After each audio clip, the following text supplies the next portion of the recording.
let Luka have the spotlight? Might have been last night because you go back to the. No, he did it. He did the same thing Saturday night. Yeah, but that game was in hand, right?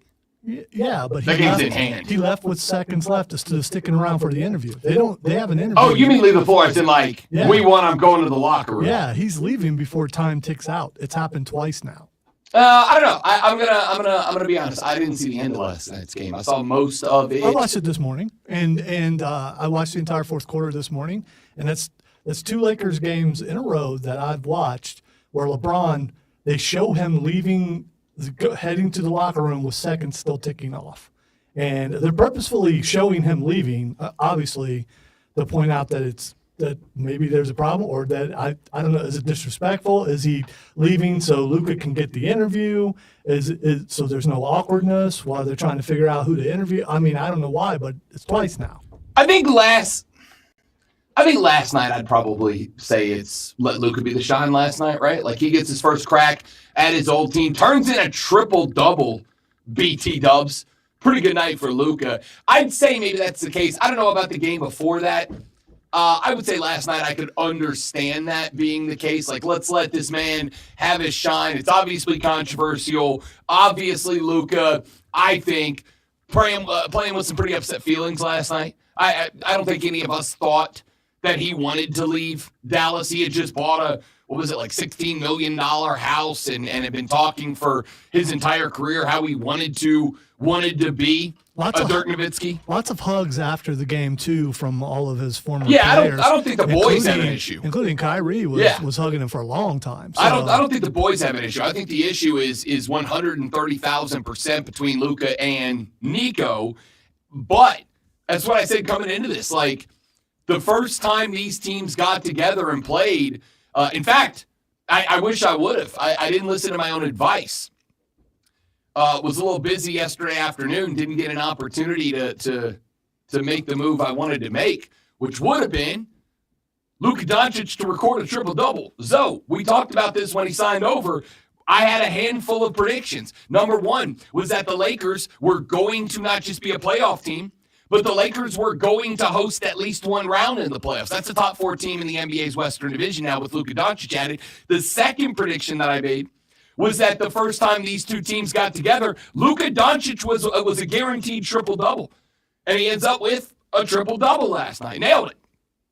There was no way. I think the animosity is 100% between Luka Doncic and Nico, 100% between Luka Doncic and the GMs. And unfortunately, the likes of Kyrie Irving in the gang had to suffer the onslaught of Luka. And I'm going to go one step further. These two teams get together again, I believe, March 25th, this time in Dallas. And we talked a little bit about it on Monday. Apparently, the Mavs organization is considering banning fans from wearing Luka Doncic Mavericks jerseys to that game. I'm going to tell you right now, if that's true, and even if it's like a long-running discussion point, and the Mavericks decide that they're going to just pretend Luka Doncic doesn't exist. You know how you break up with somebody and then you go out for the first time and you see him out in public? And you got a choice to make, right? You can go up to him and be civil and go, you know what, we got a history and it's unfortunate how it ended, but I just wanted to say, I hope you're having a great night, wish you the best. Number two, you can go up and ruin their night. Hey, I just wanted to tell you, wow, throw a glass of water in their face or something. Or number three is you can just outright, completely, and entirely ignore him. Just not say anything, not look at him, maybe leave, go find a different watering hole, whatever. Right now, the Mavericks are choosing to throw water into the face of Luka Doncic. The better option would be don't say a damn thing. Like, say nothing. Don't answer questions. Hey, you guys, media, you can stop asking us why we traded Luka. We made the decision we made, and we understand we're going to upset some fans, but we have elected that we are going to say nothing about the trade. I don't know. But if they keep going down this road of Luka's fat, and he doesn't work hard, and he smokes hookahs, and he drinks too much beer, and we hate him. Luka going to play in Dallas on March 25th. We might see a murder on TV. They're not going to bring in, like, Diana Rossini to break that game down. They're going to bring in Olivia Benson to break that game down. Because it's going to take Law & Order's Special Victims Unit to figure out what happened to the Dallas Mavericks, whether or not AD plays. And oh, by the way, thank you. By the way, LeBron had 27 last night. Luka had a triple-double, and Bron had 27 last night in this game. This team's going to be good. Not like, yeah, that's pretty good. This team's going to be good. This team is going to be... So I would not be shocked to see this team compete with Oklahoma City in the Western Conference Finals. Too hot of a take or make sense? No, it's it's early on, and some people are changing their minds already. I was listening to the overnight guy saying the same thing, that he had thought there's no way that they can coexist, and now it looks like they might be competitive. So people are coming around to it. It's a small sample size, but I thought it was a great trade too. It's dumb for Dallas to do it, but correct. We'll see. Correct. This is the transitioning of stars, and we're seeing it as LeBron walks away, fades away, whatever he does, Luka is going to take over. And they've got some young talent that like Austin Reeves, if they continue to get better, look at how much better he is this year compared to last year, and he was really good last year. Totally agree.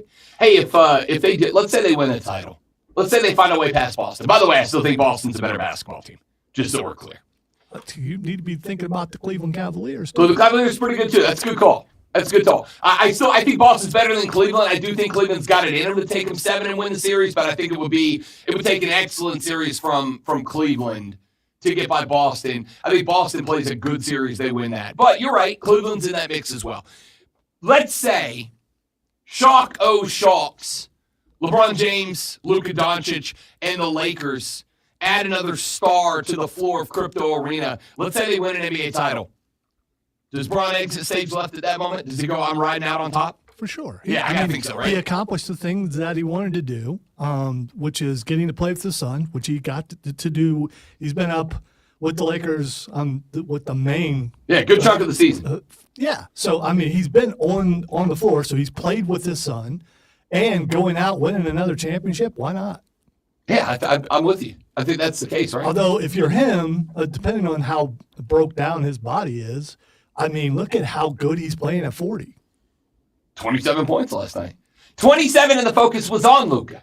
27 and the game was very clearly get Luka involved. By the way, did you see the no-look, moving forward, throw it backwards over the head dime from Luka to Austin Reeves, and Reeves knocks down a 3. Luka takes jab step left, drives right, gets into the paint, looks like he's going up for a layup, defense collapses on him, and he throws it backwards over his head, and he could not have gotten the ball to Austin Reeves better if he walked over and bleeping handed it to him. Here's the thing, though, Rob. If he were in better shape and took basketball a little more seriously, that pass could have been a little more crisp. The point here, America, is that if you smoke hookah and drink beer, you can still be elite. Me and Luka, we're the guys. We're the dogs. And you know what? If Luka's fat, I'm good, all right? If Luka's fat, I'm good. I'm fat, too. If Luka's fat, I'm fat, too. 270, smoking a hookah, drinking. You know what the craziest take about that to me is, that whole thing? This has been, I don't know why this is stuck in my crawl the whole time. And we're hanging out on this right now, obviously, because Luka and the Lakers played Dallas last night. It's a discussion. And we're a sports show, not a let's talk about what color socks the football team's going to wear next football season show. We're getting into sports, all right? Luka averaging 28, 15 and 11 or something, 10, 9, something like that. Like he was tick shy of being an average triple-double guy. If Luka had a bad work ethic and drank too much beer and smoked too much hookah and was lazy and all that, and he still put up those numbers, then you trade him, you talk a bunch of bleep about him, you put it all on him, you say, yeah, we know we bought a $16 million house, and we know he said over and over how he wanted to be a career Mav. And that's all well and good. We didn't want him to be because he's fat and he's lazy and he drinks beer and he smokes hookah. You imagine the Luka Doncic we're going to get if that genuinely ticked him off, right? Like if he for real took that personal. if that stuck in his craw or whatever, and he really took that as a personal slight, that he lost the career destiny. By the way, forget wanting to be a Maverick his whole career. If he lost his eligibility for a Supermax contract, that's about $67 million that he can't have now. I'll tell you right now, you didn't say a lot about me to my face. People have my whole life. I'm a lover, not a fighter. I've never punched nor been punched. I have no desire to. I believe it sucks. But if somebody came up in her and made a decision that I had nothing to do with that cost me $67 million, I'd have a real hard time not knocking their nose backwards through their skull. Like, real hard time. So, part of the reason I'm going with the Lakers as a Western Conference Finals, I'll say participant. Okay? I'm not ready to say they're going to beat the Thunder, SGA, etc. But participant, I think they could be a Western Conference Finals team. If they get there, I think a part of it is going to be because of the fact that Luka Doncic took what happened in Dallas personally, and if all of the criticisms and the critiques and all of the notes about Luka, let's say everything Dallas has reportedly said about him are true. He drinks too much beer. He smokes too much hookah. He's the first to leave the facility and the last one in it. All those negatives that have been placed on him. If all those things were true, and he was still putting up those numbers, can you imagine what we're going to see out of Luka Doncic if he is motivated now? You imagine what we're going to get out of Luka Doncic if he is genuinely now locked in. He will carry the Lakers to a Western Conference Finals. He might carry him to a damn NBA Finals. Like that, what we saw last night to me. And here's the thing. So you said you watched some of it this morning. You know my favorite part about Luka's triple-double? Half the third quarter and the entire fourth quarter. Okay. You know what my favorite part about the triple-double from Luka Doncic was last night? It looked effortless. And by the way, he was sitting down for the first half of the fourth quarter. It looked effortless. He didn't look like he was out there fighting for his life. He didn't put it this way, so he didn't look like he was on a mission. Put up a triple-double, didn't look like he was on a mission. He came out, there were two moments that I was like, uh-oh. Moment one, and I'm not a big, watch the boys arrive at the facility guy, right? Like, I don't care what their fashion statement is. I don't care what kind of suit they're wearing. I don't care what kind of Halloween costumes we are calling regular clothes now. So you never eyed an outfit and said, I got to get that, and went out and got that? I mean, when they come up, no, I've never been inspod. I've never looked and gone, I better hit up Pinterest to find out where I can grab that. There have been some looks that I'm like, I'd wear that. There have been some looks my wife has seen and been like, you'd wear that. I'm like, yeah, I got it. I know. I understand. I'm not going out of my way. How's that? I'm not tuning in early to see the fashion show. I did for this. Really just because I wanted to see what the vibe was. They showed Luka walking into the arena last night, and dude had what somebody on Twitter described, Alonzo, as an NPC walk. He was just like fading into the background, right? And somebody said, Luka dropping a 50 spot tonight. And honestly, probably could have. Second point was early in I want to say it was in the first quarter, early in the first quarter, Luka knocked down a three, and he gave a stare over to the Mavs bench. And what I kept waiting to see, and I never did, I don't know if you did, I kept waiting to see if Nico Harrison was over there, right? Did Nico have the guts? There's a picture, and I don't know if it's real or not, but there's a picture.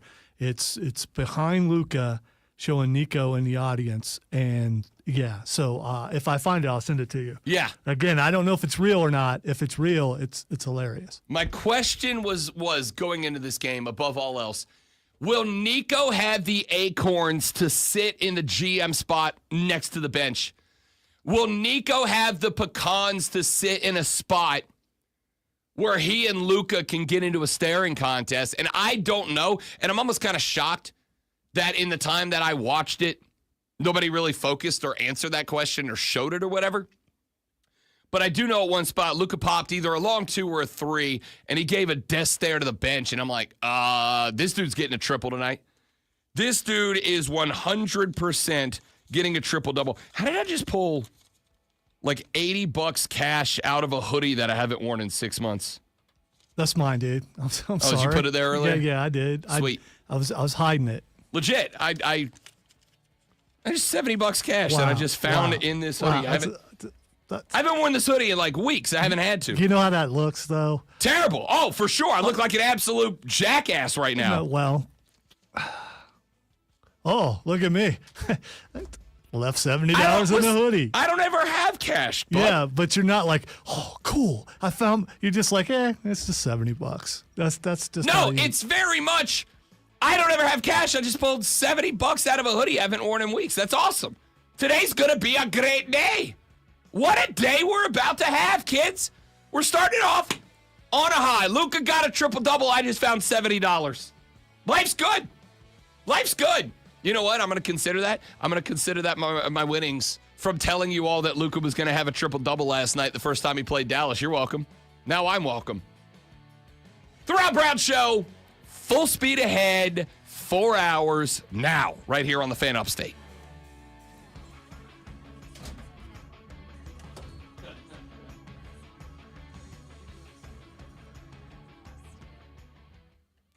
Mike, what's up, buddy? Good morning. You get rolled in the parking lot. It's your own fault. Where's my, don't I have private security here? Are we eligible for protection? You might be. I don't know. Doesn't talent get muscle? Is that part of my contract, I believe? Depends on what station you're on.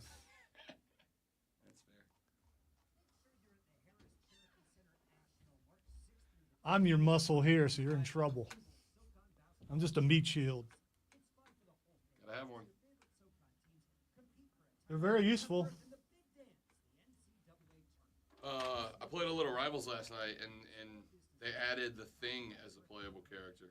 And he's a blast. So that video that we saw yesterday was just an introduction video? Oh, yeah, well, I don't know if that was like connected to the game or not. But they added, so they do seasons where each season is like a different comic book story being told through the prism of the game. Mm-hmm. And right now it's all Final Four, and so they've slowly Fantastic added Final Four characters. Fantastic Four characters. Yesterday they added Thing and Johnny Storm, so you can play both of those now.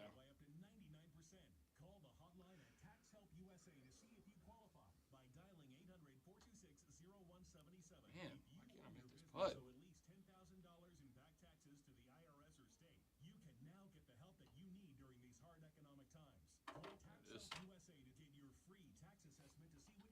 I really want to get one of these from the house, but we have hardwood floors, and I think the wife would kill me because she just hear the ball rolling down the hallway every night. I'm sure there's a stretcher rug or whatever those things are called that is basically green, like a green. You could get that. I think some of those actually come with that, don't they? She did tell me last year. There are some that do. She did tell me last year I think that Bob McClain had one of those in his office when he was here. I had one of those in my old studio. It wasn't mine, but we have one. She did tell me that she did not mind if I paid, and I didn't know how expensive it was when I brought it up. But she told me she wouldn't mind if I put a, like, putting green simulator into our backyard, like cleared a patch and built a putting green. But then I looked up the cost and maintenance of it. Yeah. Nah. I'll just putt here in studio during the show every day. That's 4 in a row, by the way.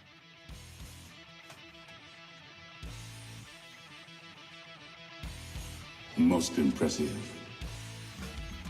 4 putts in a row during that break. That's pretty good. Rare. Pretty good. I wasn't watching, so I'll have to take your. It did make that sound, so I guess you That's did. it. Welcome back, ladies and gentlemen. The Rob Brown Show on your radio. It is the Fan Upstate, 621 to the AM portion of the day.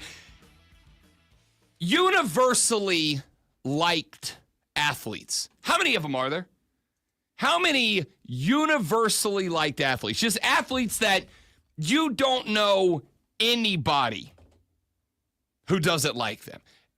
Luka Doncic is on that list right now, isn't he? Like, he's on that list right now. I don't know anyone except Nico. I don't know I was anyone. gonna say except that guy. Yeah, except for the GM of the Mavs. I don't know anybody rooting against Luka Doncic right now. How many universally beloved athletes are there in sport? And I think it's even more challenging. How many universally beloved basketball players are there right now? Like 4? Who else would we put on that list? I think Luka's on that list. I want to say that I would think Nikola Jokic is on that list, but he's not. Does Boban still play? I don't know if Boban's actually active right now. The 7-foot love machine. What I do know is we could play his love song again because it stays in the tank. I think he's universally loved because a lot of people see him on like his goldfish commercials and stuff like that. I mean, come on. He also will reach that top shelf for you. He is playing in Turkey right now. He's in Turkey right now. Oh, no, sorry.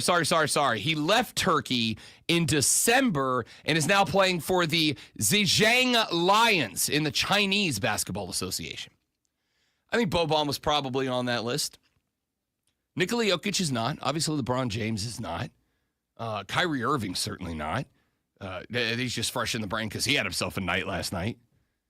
What other NBA players are on that list of universally liked athletes? And what athletes from other sports are on the universally liked? Even if they play for your rival, you kind of can't help but like that guy. I think Luka. And I think Luka was probably dangerously close to being on that list anyway before this year. But the addition or the drama behind the trade from Dallas to LA, I think skyrocketed him up that list. I think Luka's on the list of universally liked NBA players. And so I don't think it's honestly a long list at all. I'm trying to come up with other NBA. Austin Reeves might be on that list. Like, I don't know anybody who dislikes Austin Reeves right now. All right. On your list, do they have to transcend or be known by people outside the basketball world? Or are you just talking about I'm just saying within the sport. Yeah, within the sport. Like, if you're a basketball fan, I think it's almost impossible to dislike Luka Doncic. I'm sure there are a couple of people out there that probably related to Nico Harrison, but a couple of people, doesn't really play great defense or whatever, which is fine and also fair and also true. Remember the finals last year when Wendy was getting on to Luka's ass? And he's like, right there behind me, that's the Mavericks tunnel, and Luka Doncic just walked down it. And I got to say this, Luka, it's not good enough. Your defensive effort's not good enough. And it's like, all right, I mean, I get it, but when the guy's giving you, 30 a game, there's not a lot of guys that can do that. I don't know. Is Jason Tatum on that list? I'm trying to think if I would say Jason. I don't know any Jay Tate haters right now. I'm sure, like I said, there are probably some Knicks fans that can't stand the guy. Luka Doncic, by being as talented as he is, wildly, being as talented as he is, being as, I don't know what the word I'm looking for is, right? Like energetic as he is, passionate as he is about the game. Like, you watch Luka Doncic he also play. has a look to him that's not offensive. I mean, some people are really good, but they have a look that's kind of, it's okay for some people, not okay. He's just like your neighbor. Yeah, I can see it. I can see what you're going with there. I think that there's no point that there's one thing that I think people have gotten onto Luka for, and that is Luka can get a bit demonstrative when he believes he should get a call and he does not. He had, was it last night or the game before last night where he got teed up? Because it may have been it wasn't the Charlotte game. I don't know. What are the last couple of games? Where he had the ball up top on the key, left side, and he very clearly and evidently got fouled going to the rack. And then when he got to the rack, he went up for a layup. He very clearly and obviously got hacked to hell and back. No call. They just let it play on. And the ball's going back the other way, and instead of turning and getting back on defense, he squares up to the ref and he puts the hands up and he's like, yo, WTF, bro. Where's my call? And 100% should have gotten a call. Even I was like, yo, that's pretty bad no call there, Stripes.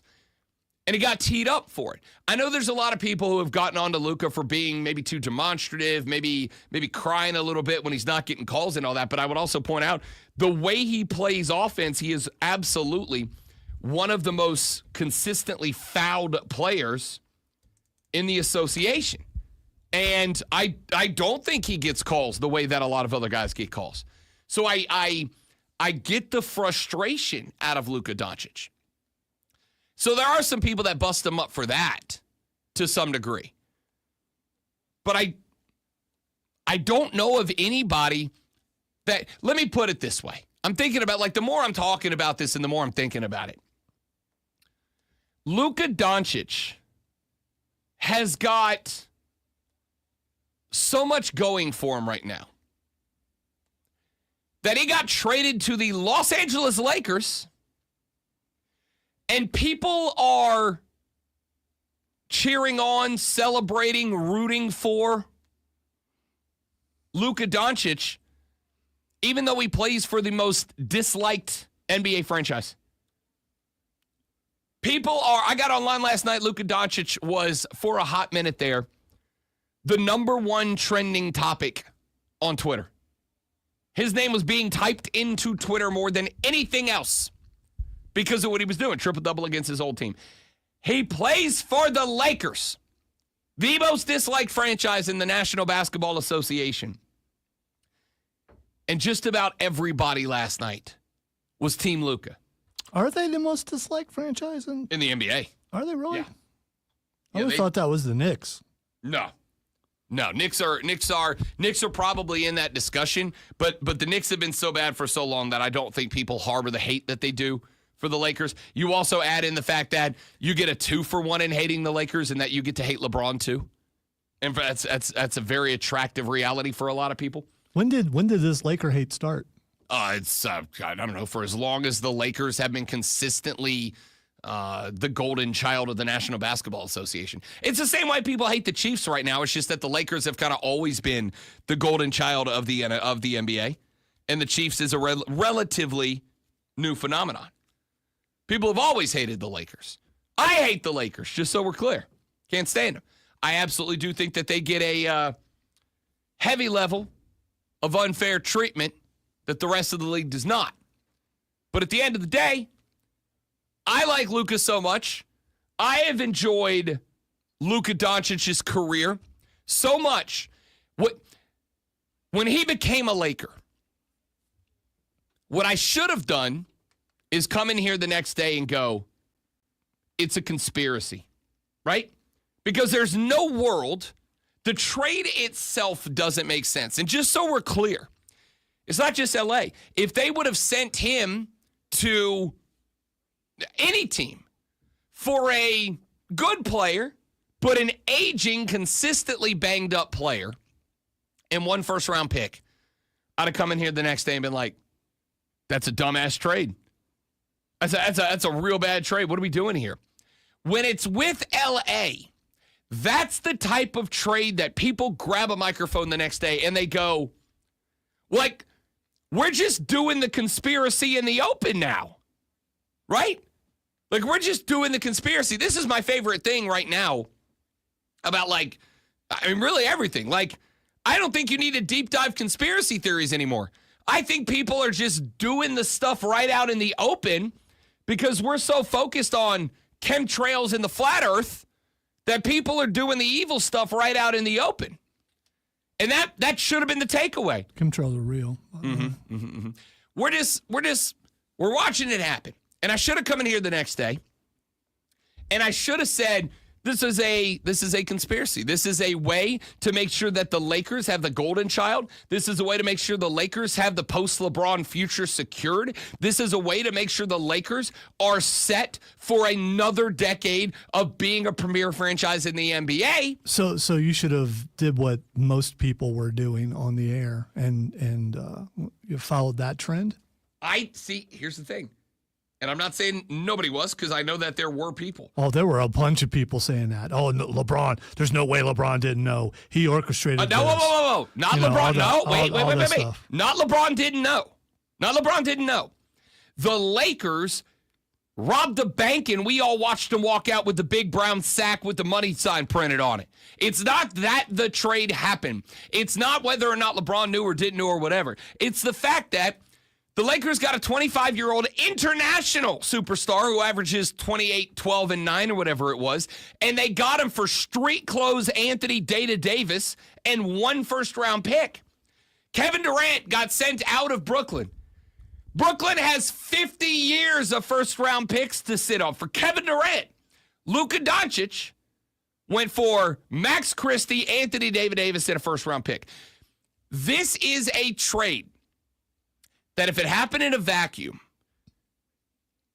it's not saying, oh, LeBron didn't know, it was orchestrated, whatever. It's, this trade shouldn't have been allowed. If you tried to do this trade in a NBA fantasy league, your commissioner would shut that bleep down on the fly. They go, absolutely not. I mean, it must not be that big of a deal because the commissioner didn't stop it. Wasn't it Kobe that was going to be traded somewhere and the commissioner stopped it? It was Chris Paul. Chris Paul was going to go to LA, and it was some trade that basically was it was the same thing. It was gonna create a locker room for the Lakers that was just gonna be untouchable. And the commissioner stepped in and said, whoa, no, that trade's unfair. And that's kind of the point. That's kind of the point. The point was. So what I'm saying is apparently this wasn't unfair because the commissioner didn't step in. That's why I'm saying, we should have all been screaming conspiracy, because if the commission has not just stepped in, but stepped into a Lakers trade in years gone by and go, no, that benefits even the LA Lakers too much benefit. The fact that this trade happened, this trade is so very clearly one-sided, it so very clearly benefits the Lakers, and they let it go through. You could come in here and justifiably go, this was set up and arranged to benefit LA. It's a conspiracy. It's a controversy. And I want to get to the bottom of it. And even Rob Brown, guy who hates conspiracy theories, would have gone, I can't really argue for that. But even with all of that being true, even with LeBron getting better and people don't like him, the Lakers getting better and people don't like them, the fact that I could justifiably say this was a conspiracy theory to make sure that the Lakers brand stays strong post-LeBron, all that's true. And I'm still pulling for Luka Doncic. Who else is on that list? Who else of basketball players has accomplished that level where the Lakers benefit in a move that could be genuinely and authentically and legitimately described as a conspiracy theory, and I'm still pulling for the guy to succeed? Not very many. Back after this, we'll get away from basketball, get some football in here. Nick Sirianni had some comments on the potential ban of the tush push. We'll play those for you. Joe Mazzulla continues to be my favorite head coach. We're talking about all of it on the Rob Brown Show in the Fan Upstate. Take us off of there, please. Sure. Give us just a minute, ladies and gentlemen. We shall return ever so briefly. We won't.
No sound, can't hear the great one. Well, that's because we were in the thing. So No, I think that came. no, it just happened like a minute ago when we were off air for a second.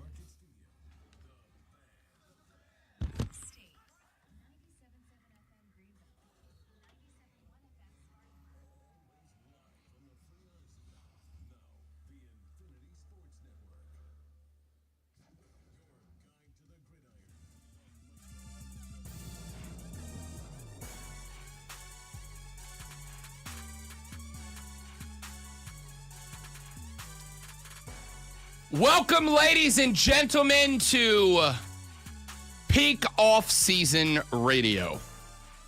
Now, before I say the next sentence, let me just say, I don't say this to disparage because we'll do it on this show too. But welcome to Peak Off-Season Radio, the portion of the radio calendar where people who can't, don't, won't, don't want to watch, participate in, engage with, discuss other sports, we'll start to bring topics into the discussion like, what's your favorite sports movie? If we could build an NFL team out of fictional characters, who would you put on it? Again, we're going to do that too. It's just that's where we are in the calendar. And I know that's where we are in the calendar because yesterday we talked about it here on the show. And after we talked about it here on the show, it got brought up like 100 more times on every show across America. The potential banishment of the tush push. It was reported that the NFL's Vice President of Football Operations, Troy Vincent, is going to be having a discussion with teams, with ownership moving forward, about potentially banning the tush push. The thought behind it would be that it is an impossible play to stop. Except it's not. Somebody brought up the fact that in a game between the Philadelphia Eagles and the Jacksonville Jaguars back this past season, the Jags stopped the tush push something to the tune of 4 out of 6 times. The tush push has worked for the Eagles with a success rate of over 82%. 8 out of 10 times, 4 out of 5 times that this team has run the tush push, it has accomplished the goal. First down, touchdown, whatever. The Jags stopped it at a similar rate. So yesterday afternoon, because I was not doing anything, I decided to go back to the NFL Plus and pull up that game and go find all the times that Philly lined up for and executed the tush push. And what I saw when I did that was very interesting to me. It led to a spot where Rob Brown went full nerd on the football. Nerd! Thank you very much. Went full nerd on the football. And I started to genuinely look at how and why the tush push is so successful. And I think I know. It took me back during the regular season, an episode of the Kelsey Brothers New Heights podcast. Now, I'm a fan of this pod. I enjoy it. And there was a conversation about the tush push, and this was about the time that the discussion of the banishment of the tush push started to become a like, oh, we really might be having this conversation. Jason and Travis were talking about the tush push. And the conversation that they were having was effectively Travis asking Jason about his experience as a center within the tush push system. And Jason, so I don't know if you remember this, Jason repeatedly iterated how much he despised running that play. And the way he talked about it was like, everybody's just piling on me, right? Like, I snapped the ball, I'm low to the ground, and then it's just mass chaos, and I'm at the bottom of it. And it's like, yeah, okay, that makes sense. But then I went back and looked, because I was curious, how did the Jacksonville Jaguars, of all team, have success stopping the tush push in the game that they did so? And I found it. I found out the answer. It is the way that the tush push is run. Because if you actually go watch it, it's very interesting. The tush push is not an up-the-middle run. That is a misconception that a lot of people have. That Jalen Hurts takes the ball, and he puts his head, and I've had this misconception, that he takes his head, and he puts his face mask into the bung of the center, and then everybody just drives forward. That's actually not how that play is designed, not how it is executed. If you watch it, what you will see is center snaps ball, center then goes straight ahead.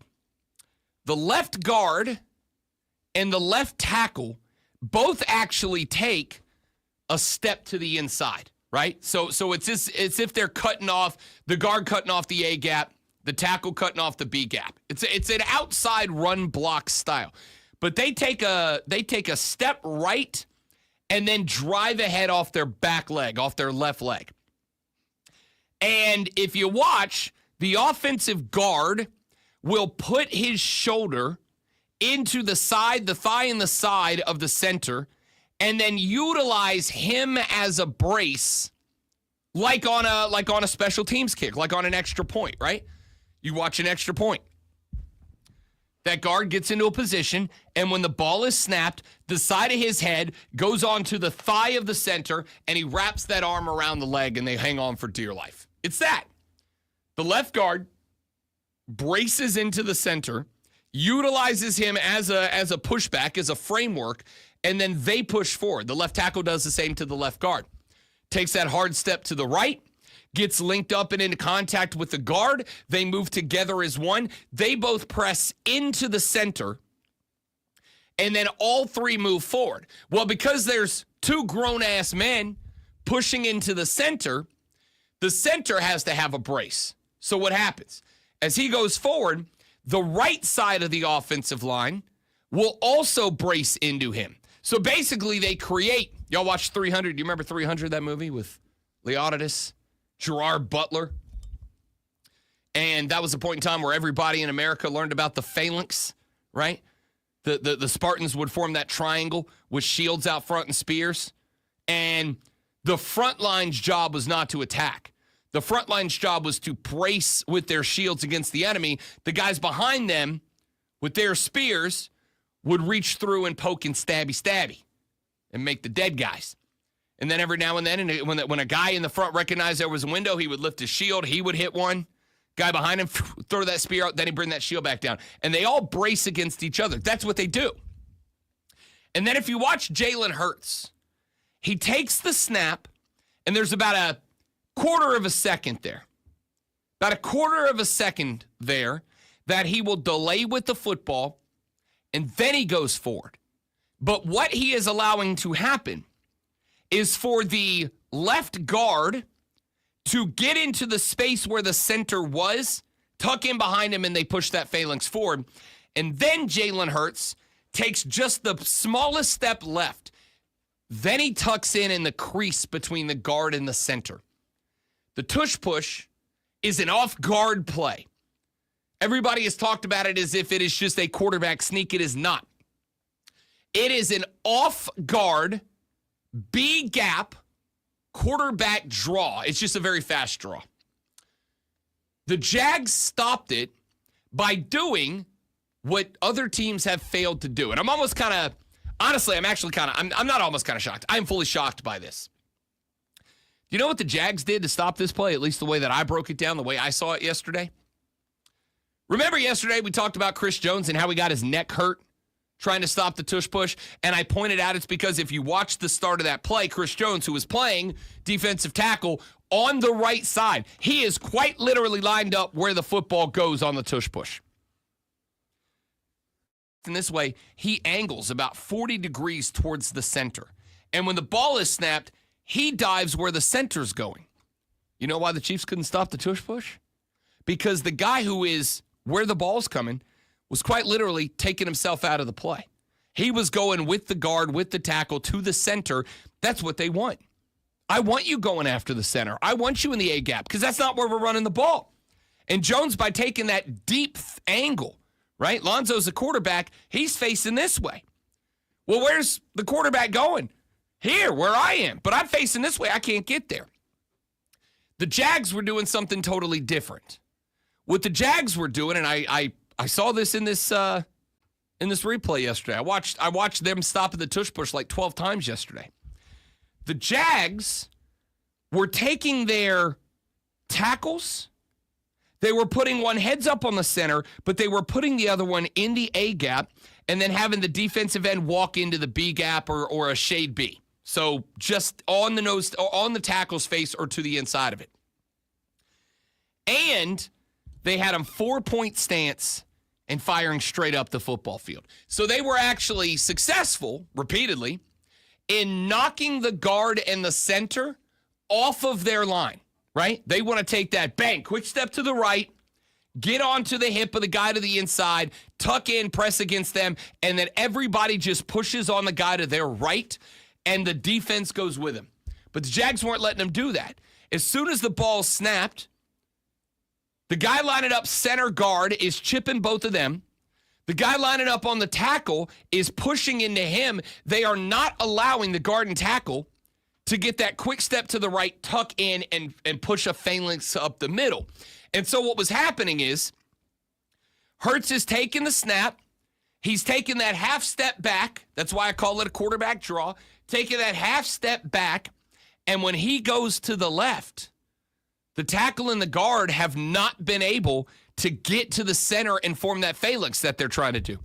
The guard and the center have been pushed back off their line. So they're still taking that step to the right and dipping in, but they're doing it that far behind where they're supposed to be, right? They're 6-8 inches behind where they're supposed to be.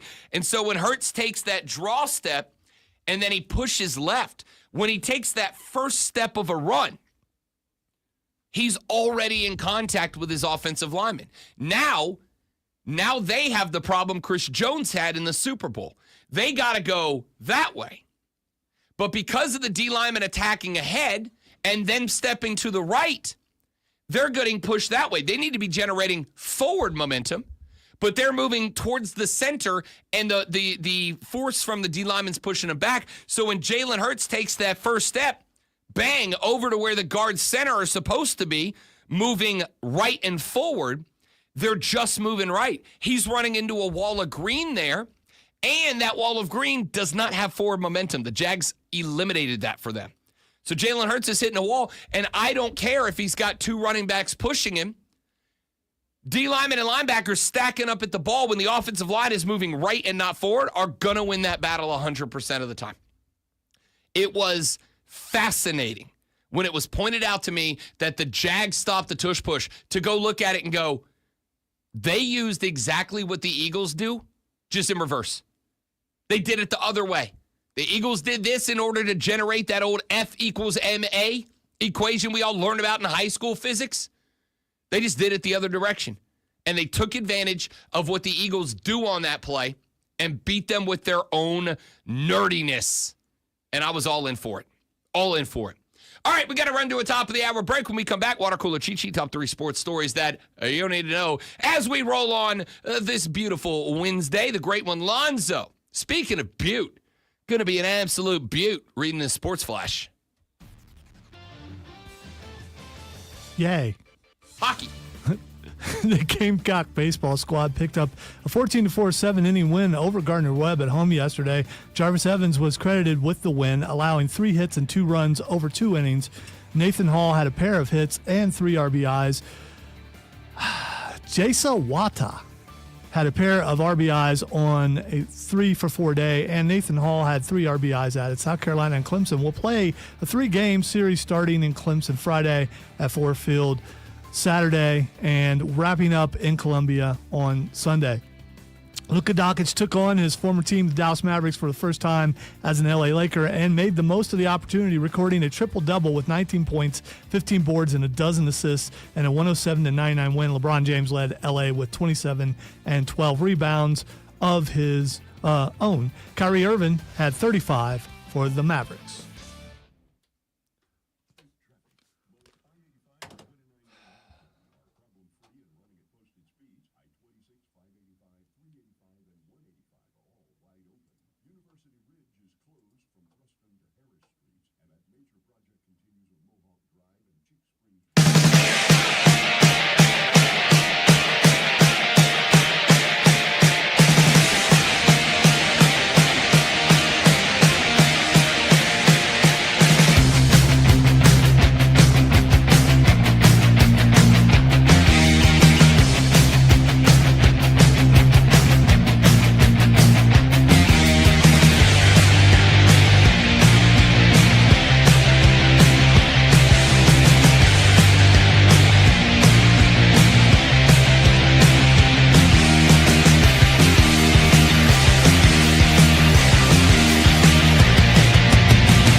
right, y'all. I'm back. Lonzo had to go work on the other station, so it's just me the rest of the ride. Sorry.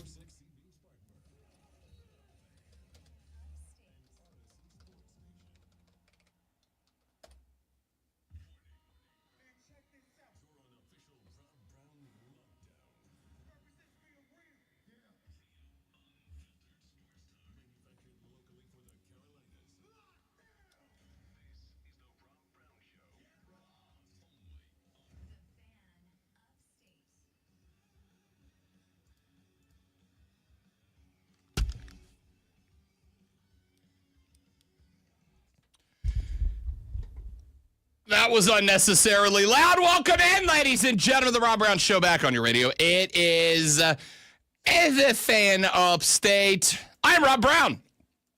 Great to have you. Hope all is well. Hope you're having a good middle of the week. Happy Wednesday, my dudes and my dudettes.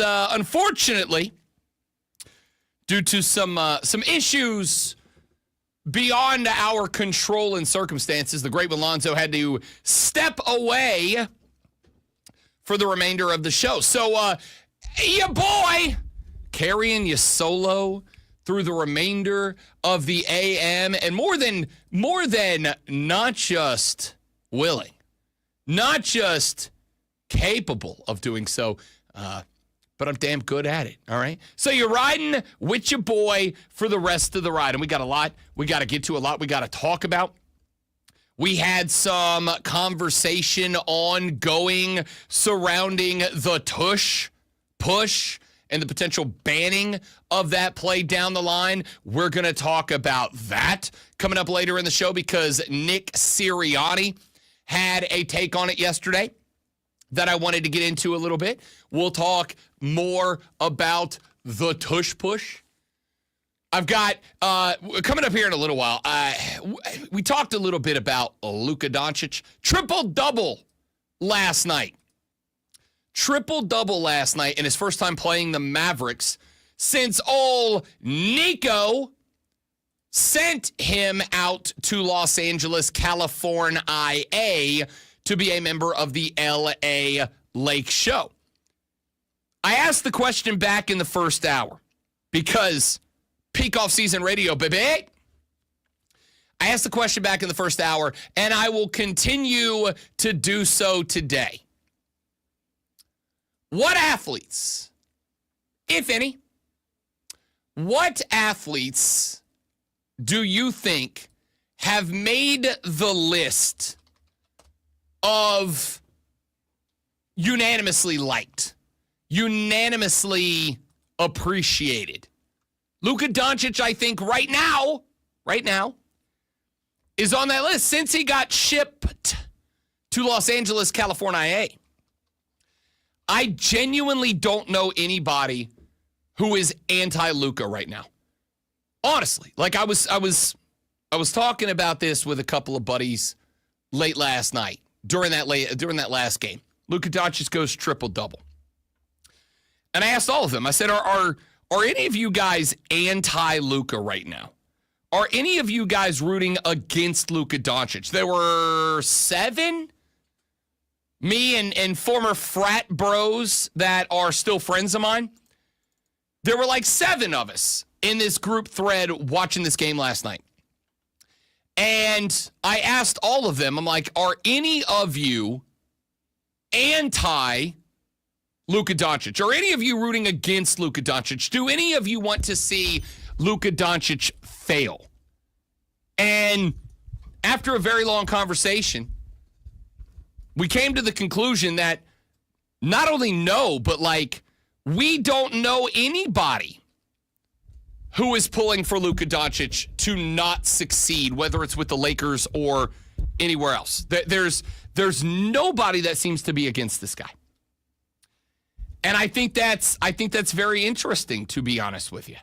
I have thought about it at length, and I don't know of anybody who's anti-Luka right now.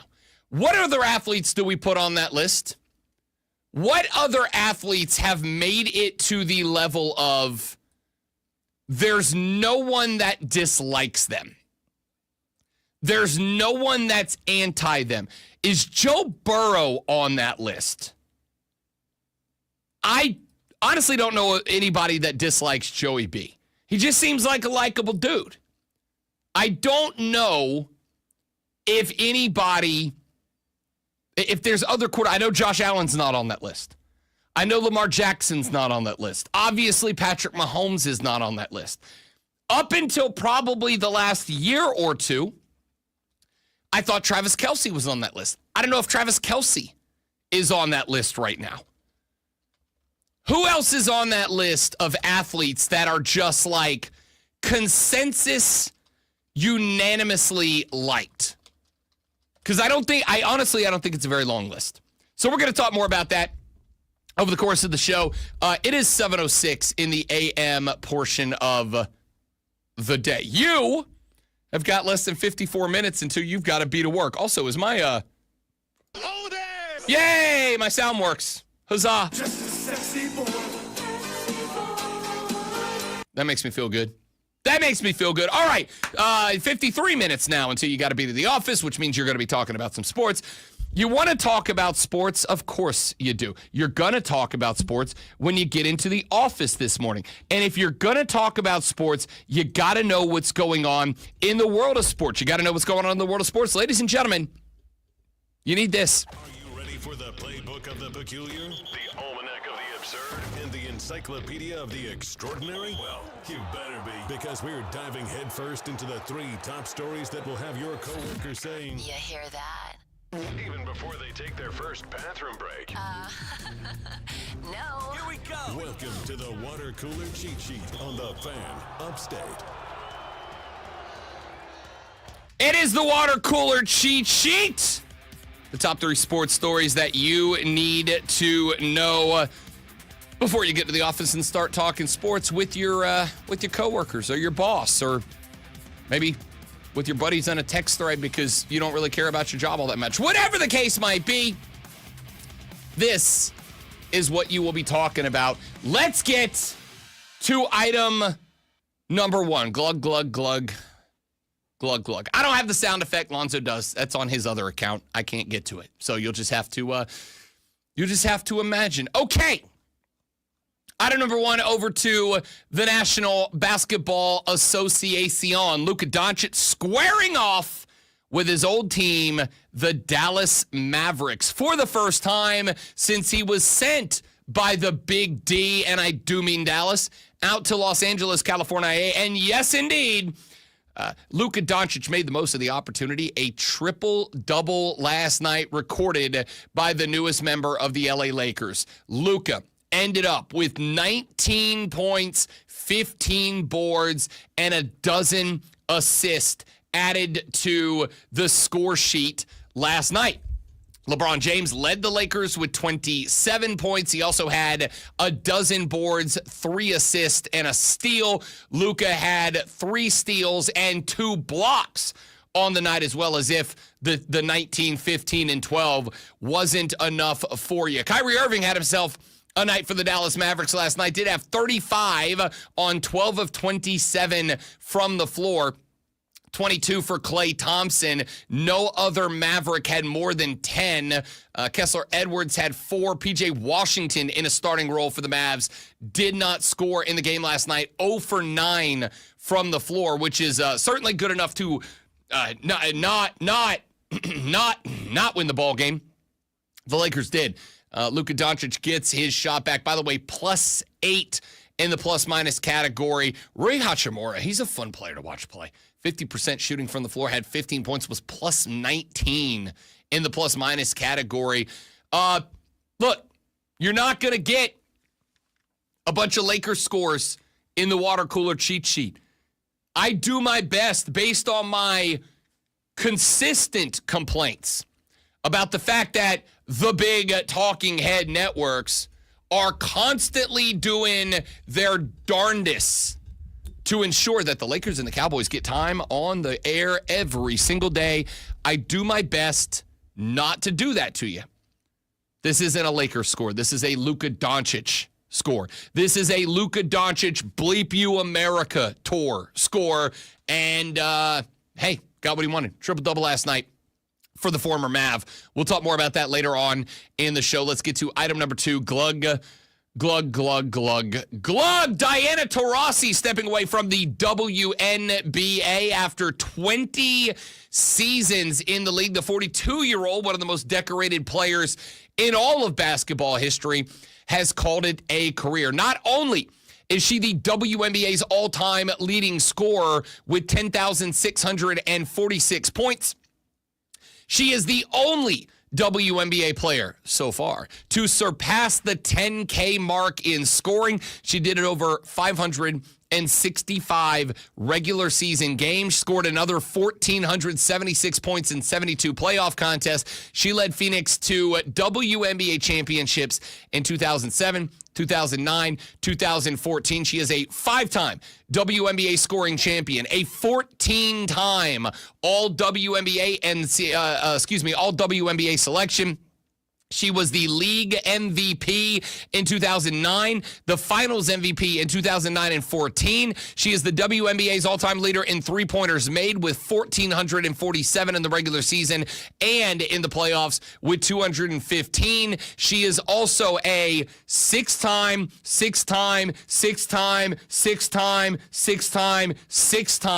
gold medalist in the Olympics, the only basketball player on planet Earth to accomplish 6 gold medals during her career. Diana Taurasi, remember watching her play at UConn. She left UConn when I was a freshman in high school. I am now 40, and this young lady has been an absolute gangsta ever since, paved the way for the Caitlin Clarks and the Angel Reeses of the world. Diana Taurasi, one of my favorite basketball players of all time. The White Mamba, they called her. And Diana Taurasi will absolutely go down as a basketball legend when it is all said and done. Let's get to item number 3, glug. Both the Clemson Tigers and the South Carolina Gamecocks had themselves some tune-up games because this weekend, starting on Friday, down in Clemson, then on Saturday afternoon, right here in the GVL, yeah! And then finishing up on Sunday in Columbia. These two squads will get together for a 3-game set to claim state superiority. So they both gave themselves a little tune-up opportunity before they got there. And both of them took damn good advantage of that opportunity. Both of them getting run rule games. Clemson with an absolute offensive outburst knocks off Winthrop at the crib. 20-7 is your final score. Chase Kick gets the win, goes 2 innings, did give up 6 hits and 5 earned runs, struck out a pair. I'm actually kind of shocked that they gave him the W in this, his first win on the year, because BJ Bailey came in, gave 3 strong innings, 1 hit, no earned runs, 4 Ks against 9 batters.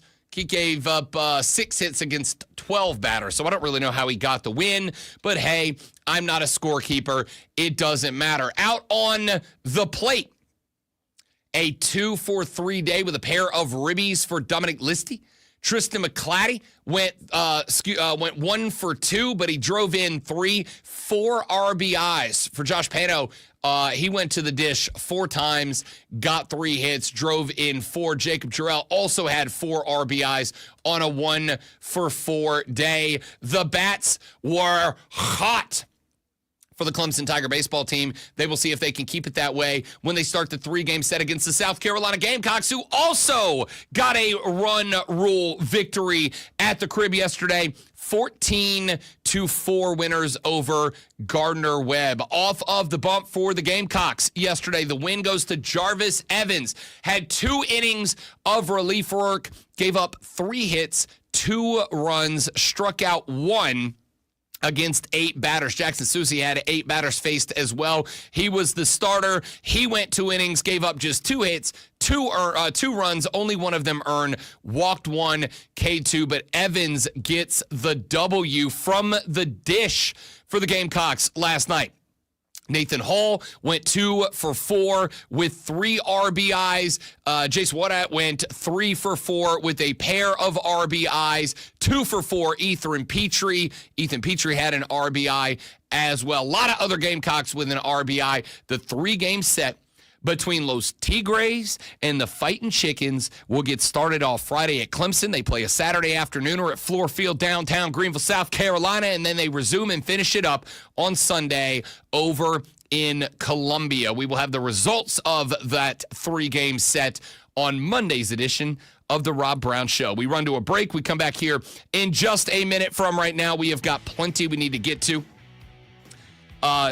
We talked about legacy. We talked about Luka's legacy with the Dallas Mavericks, Luka's legacy with the LA Lakers. What is Luka's legacy? What's that legacy going to look like when it's all said and done? Yada, yada, yada, yada, yada, yada, yada. I want to talk more about legacy. I want to talk about the legacy of not players and not coaches. I want to talk about the legacy of general managers. Joe Shine yesterday, he's the GM of the New York Giants. You know, the one who did not give Saquon Barkley an extension, then watched him go to Philadelphia and not just win a Super Bowl, but have one of the greatest single-season rushing years we've ever seen out of an NFL running back. That guy, you're going to crack up, I think, as I did, when you hear what went down with him yesterday at the Combine. It's pretty spectacular. Tell you about it when we come back. The Rob Brown Show rolls on. It's the Fan Upstate.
All right, guys, give me just a second. I'll be right back.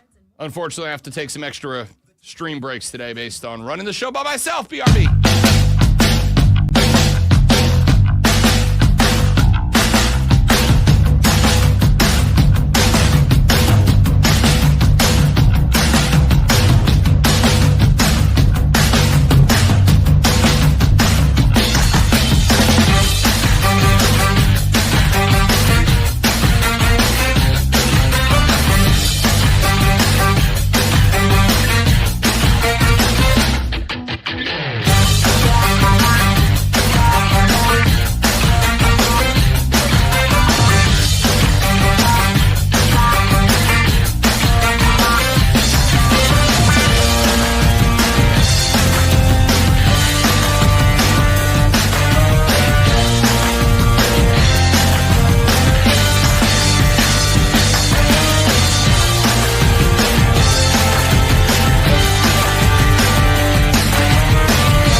The Rob Brown Show back on your radio. It's the Fan Upstate. I am Rob Brown. The great Alonzo had to step away for the remainder of the radio broadcast. Some technical difficulties on one of our brother stations.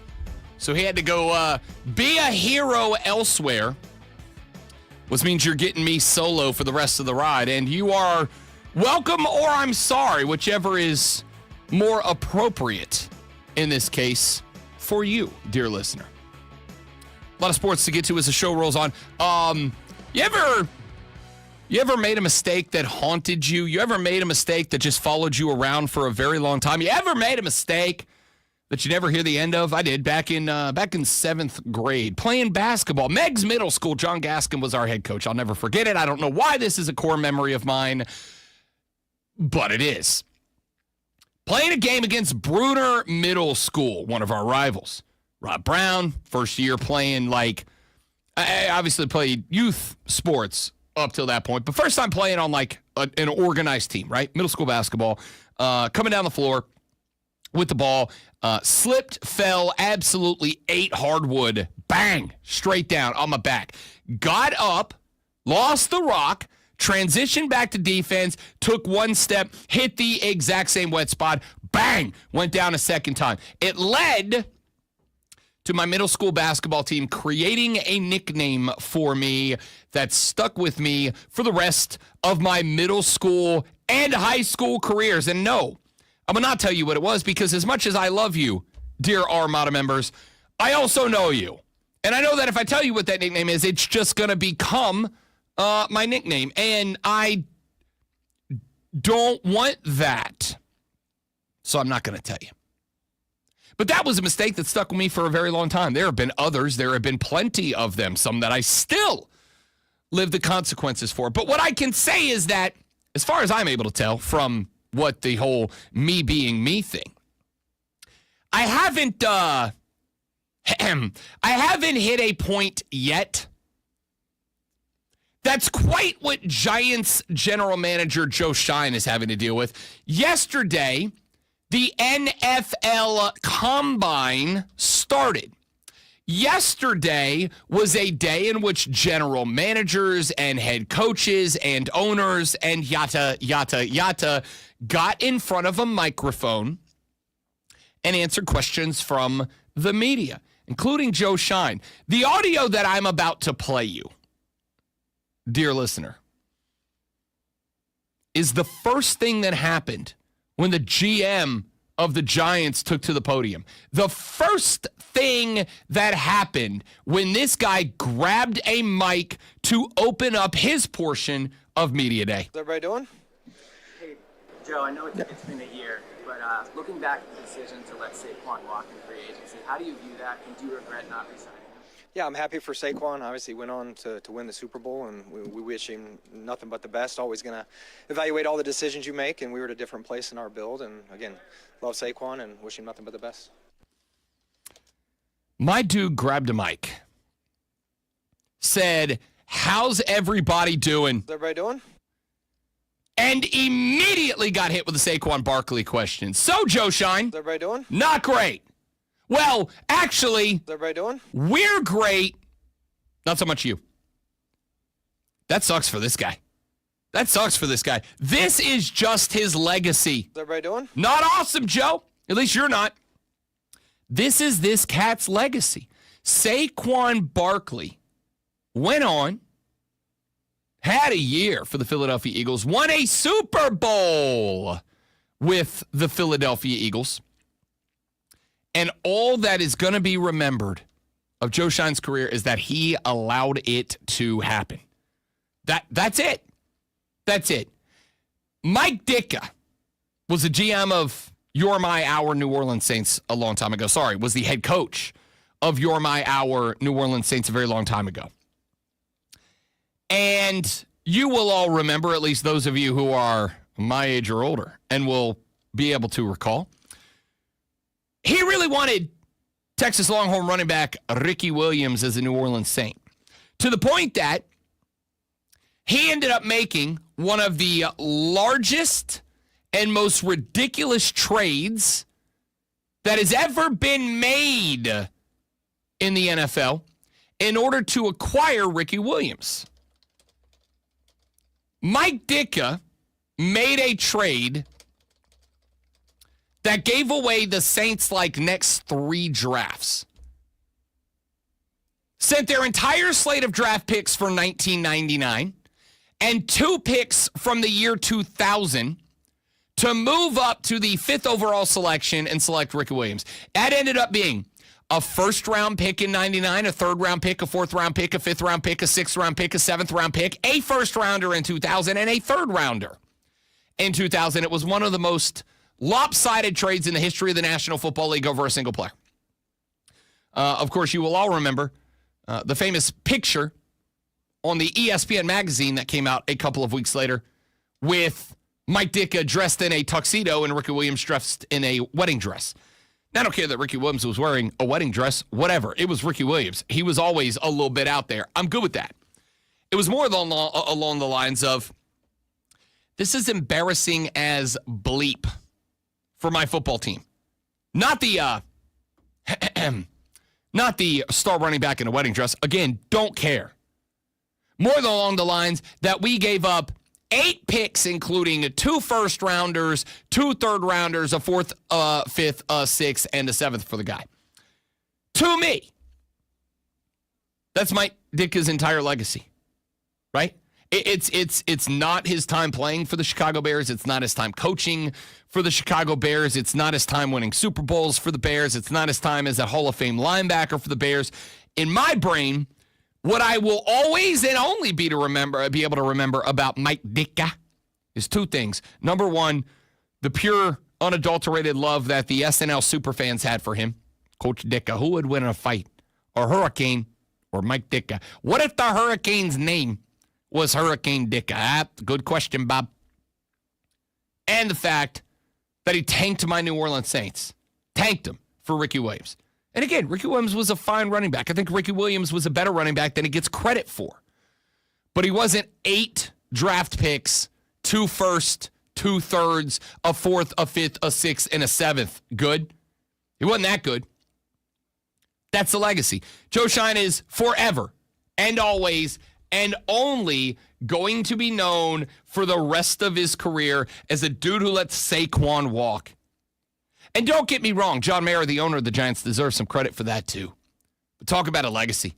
Talk about an absolute legacy. Saquon Barkley rolled on to get into a spot where he will only and always be remembered for what Saquon Barkley did. That's pretty spectacular. It's not spectacular. It's really bad. It's really bad for him. But that's it.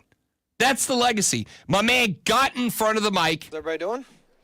Hey, Joe, I know it's been a year, but looking back at the decision to let Saquon walk in free agency, how do you view that, and do you regret not resigning him? Yeah, I'm happy for Saquon. Obviously, went on to win the Super Bowl, and we wish him nothing but the best. Always going to evaluate all the decisions you make, and we were at a different place in our build. And again, love Saquon and wish him nothing but the best. What do you want? What do you want? That's it, dude. That's it. And the fun part is, I don't think that's ever going to stop, right? What if Saquon goes on and has another year like that next year? What if he goes on and he hits 2K yards next year?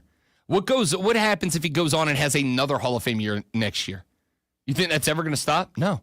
So, ladies and gentlemen, I simply want you to remember, as you attack this lovely Wednesday, February 26th of 2025, that it's okay to make mistakes. It's okay to make mistakes. It's going to happen. And even if you make a mistake, and even if things go squirrely and sideways, and even if you get something wrong, you'll never be Joe Shine. You'll never make a mistake so large that for the rest of your forever, every time that you go into public, every time that you step into the spotlight, it is all anybody is going to want to talk about. So you got that going for you, which is nice. All right, let's run to a break. When we come back here in just a minute, got a lot of stories out of the NFL and college football I want to get to. We're still waiting to hear what we're going to hear. Weird way to phrase that. out of these college football playoff meetings taking place in Dallas, Texas. I got some thoughts. I'll give you those. Working on logging in with Denton Day of SiriusXM, the host of College Football Overtime. He had some stuff going on this morning, trying to get a time scheduled for him. 8:40, Mark Bonetti, the voice of the Greenville Swamp Rabbits, is going to join us. They had a big weekend this past weekend at the crib, on the road for another couple of weeks before they come back for a long homestand. We'll talk about that and a whole lot more as the show rolls on. Don't go anywhere. I am Rob Brown, rolling solo with you today. That's just how much I love you, people. It is the Rob Brown Show. It's the Fan Upstate.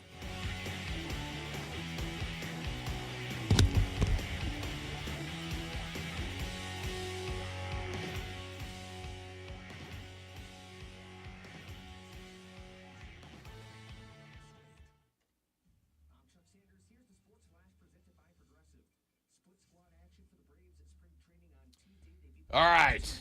Give me just a few minutes, guys. Be right back. I apologize, but you got to do what you got to do. Be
So yesterday, I said that we were waiting on the biggest domino to fall in the National Football League.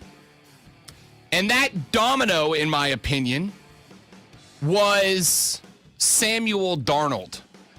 I was waiting to see what would be with Sammy D. Was he going to be in? Was he going to be out? Would the Vikings decide to retain him despite an absolute collapse down the stretch? Or would they send him on his way and say that it is JJ time? But he actually might not be the biggest domino. The biggest domino that we have to see fall may very well end up being Matt Stafford in the LA Rams. What happens with Matt Stafford? And there's a couple of possibilities at play here. One of the possibilities is that LA decides that they are going to retain Matt Stafford. Matt Stafford is looking for a contract north of $50 million. The Rams seem hesitant to pay Matt Stafford north of $50 million. This is a conversation that took place yesterday that I am kind of waiting to hear more about.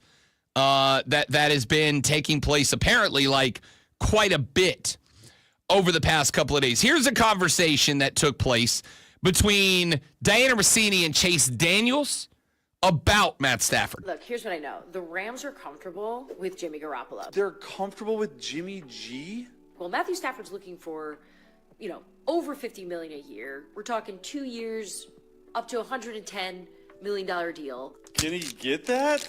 Matthew goes out, sees that there's no market for him at the price he wants, and the Rams say, all right, we'll bring you back for $40 million. Don't you think that's a fair number? $40 million is a travesty. At this point, to be completely honest with you from a player's perspective, I would retire. If you're offering $40 million, at some point you got to be like, hold up. Trevor Lawrence is making 53. Tua's making that much money. Dak's making $60 million. I am 10 times better than these. I'm a dog. I'm a warrior. Like, no. I like Chase Daniel a lot. I think he's speaking a little bit about out of idealism there, right? But on the flip side, I also don't think he's necessarily wrong. Now, I could do without the I'm a dog, I'm a warrior stuff. Like, am I worth $50 million a year or not? Am I worth $50 million a year or not? And I think that is I think it's a fair question.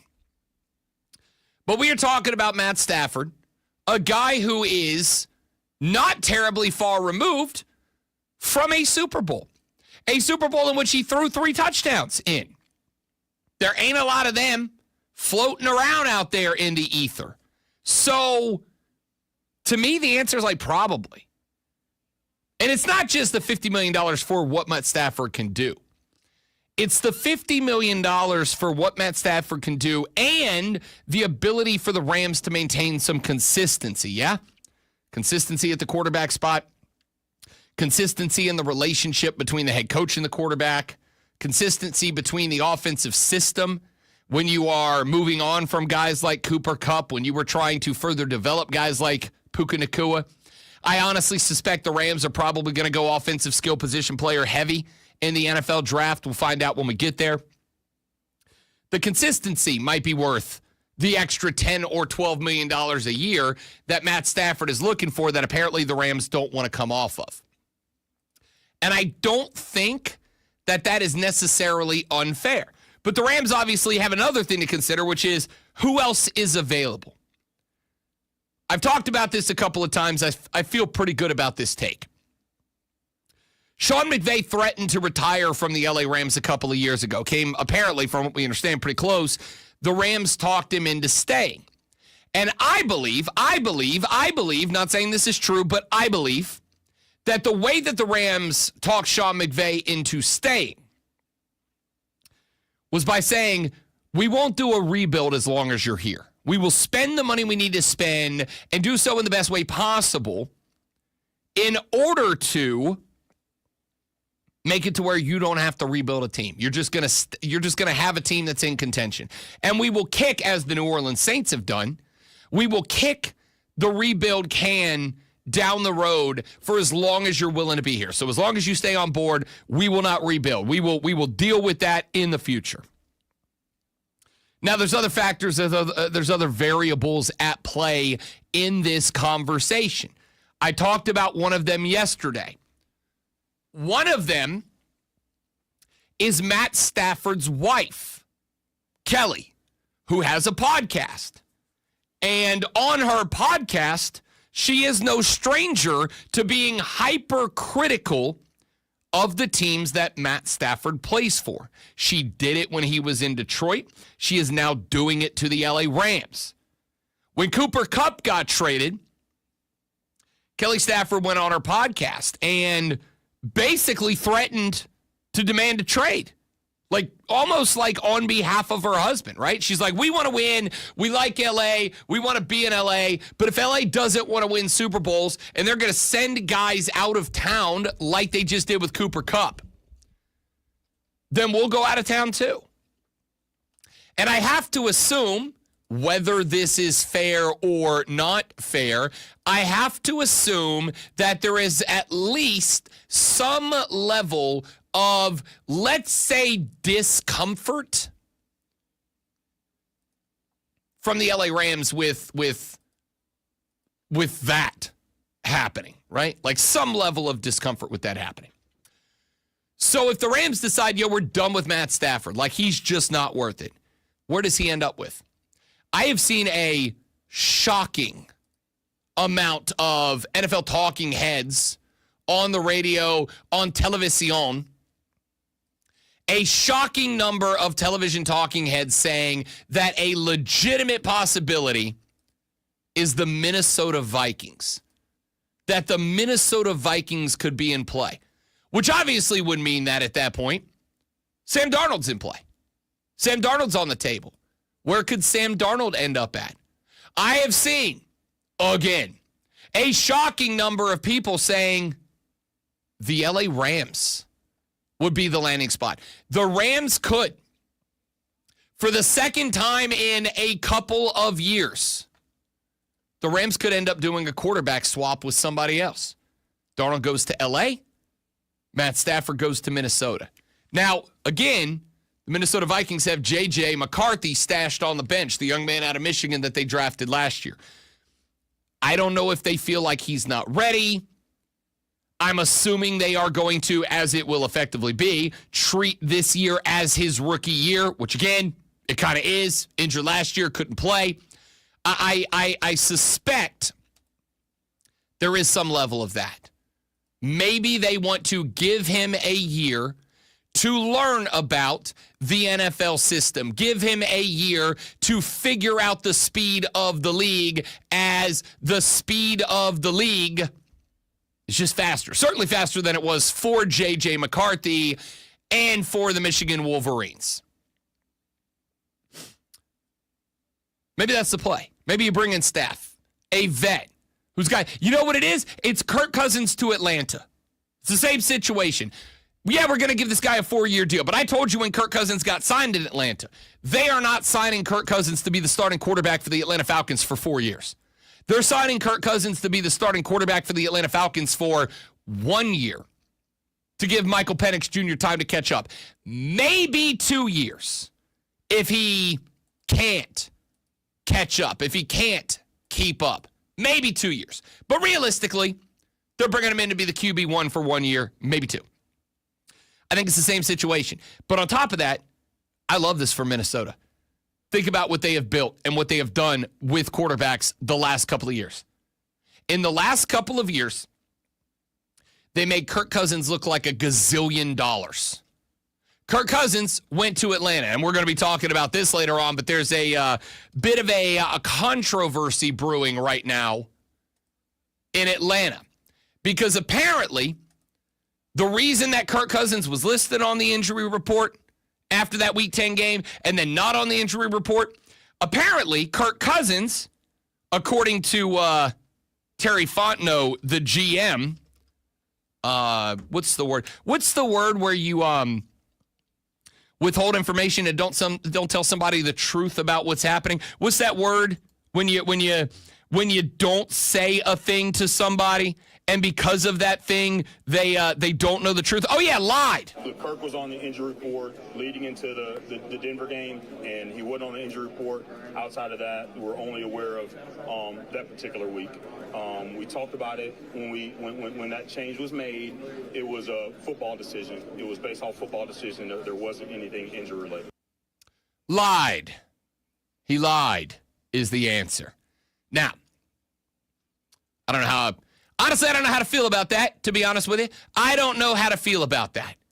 Because on one hand, I think I understand the existential crisis of Kirk Cousins. If I sit down at this age and Michael Penix Jr. comes in and he balls the hell out, I'm done. I'm cooked. I'm out, right? Like, who's going to make the trade for me at that point?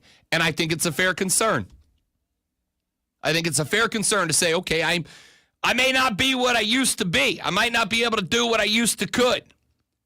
And if this dude comes in and whoops me, balls out, I might be done in this league. And that's a lot of money out the table, right? Especially sitting on a 4-year deal. On the flip side, it says a lot of bad, like a lot of bad about the football team, about Terry Fontenot, the general manager, et cetera, et cetera, et cetera. And that is massively problematic for the Atlanta Falcons. But we'll come to them because I'm going to do a segment on that a little bit later on in the show. It's a very similar situation to Atlanta, this whole thing with potentially Matt Stafford going to Minnesota. We need you for 1 year. We'll pay you good money for a year. We're going to set you up with great skill position talent. Skill position talent that convinced the Atlanta Falcons Kirk Cousins was worth a 4-year, $180 million contract. Enough talent that Sam Darnold was this close to a $100 million contract. Stafford would thrive with that. Honestly, I think Stafford goes to Minnesota. They are, as far as I am concerned, immediately a Super Bowl favorite out of the NFC next year. Like, immediately a Super Bowl favorite out of the NFC. And I think that says a lot about Minnesota as much as it does Matt Stafford. So because of that, I'm really intrigued. I think that's the biggest domino. And we still got Aaron Rodgers floating around out there. Would LA be interested in him? Would Minnesota be interested in him? We still got to ask if Minnesota's interested in J.J. McCarthy, that guy they spent so much to draft. I'd tell you, the next probably 3 weeks of NFL discussion is going to be really, really interesting. Really, really interesting. All right, we're going to talk more about that as the show moves on because I have no idea. I have no idea. I don't know what any of this looks like. I don't know how any of this plays out. I don't know how any of this is going to go. I think there's, what's that make? 3 different teams? 3 different teams that are a possibility that have a decision to make here. 3 different teams that have to determine how they want to handle themselves. And all 3 of them have direct links to each other. And all 3 moves make sense. It makes sense for Minnesota to keep Sam Darnold and say, hey, give us 6 more games while we get J.J. McCarthy up to in-season speed. It makes sense for them to go, we'll take Matt Stafford. We just need him for a year, maybe 2 tops, but really 1 year to get J.J. McCarthy ready. It makes sense for them to go, let's give Aaron Rodgers a try. Our team carried Kirk Cousins to success. Aaron Rodgers is in the same age bracket. Why not give it a shot? L.A. makes sense for them to go, you know what? Yeah, his wife makes a podcast that's kind of a pain in the ass for us, but he has won a Super Bowl. Like, maybe he's the right guy. It makes sense for them to go, you know what? Sam Darnold. We feel like Sam Darnold could come in here and run. I don't think he can, but it makes sense that they would think that. And it makes sense for them to decide at that point, Aaron Rodgers is the play for us too, right? We don't need a superstar.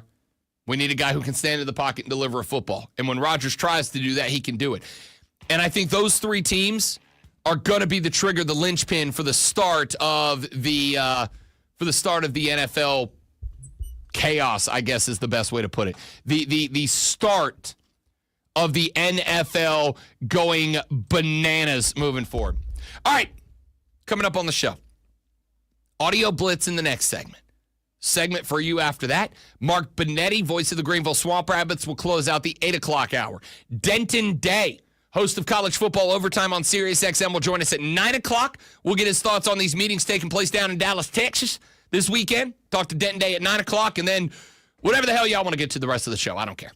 I am Rob Brown, rolling solo with you today because I'm an amazing person, and I'm willing to do that for you. Now it's time for a Sports Flash. College baseball, an offensive blitz gave the Clemson Tigers a 7-inning, 22-7 win over the Winthrop Eagles yesterday. Oh, I miss you, Lonzo.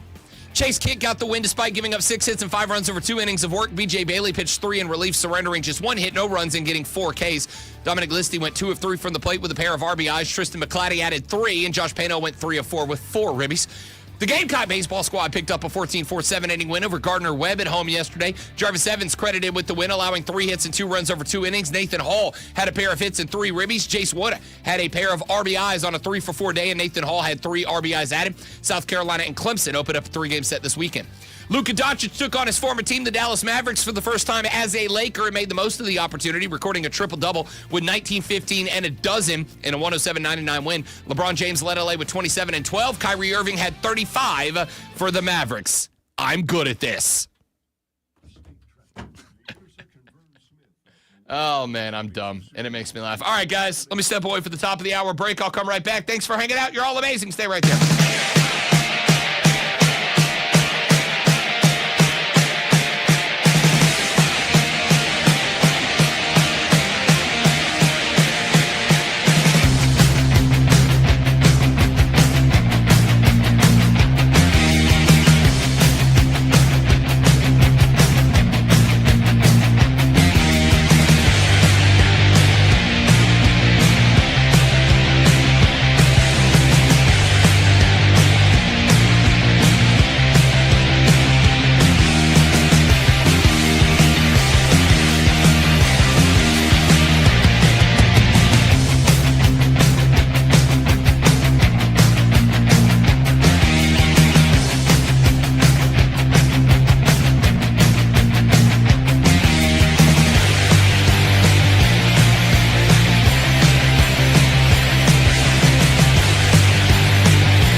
right. Thanks for hanging in there, people. Appreciate it. Let's roll.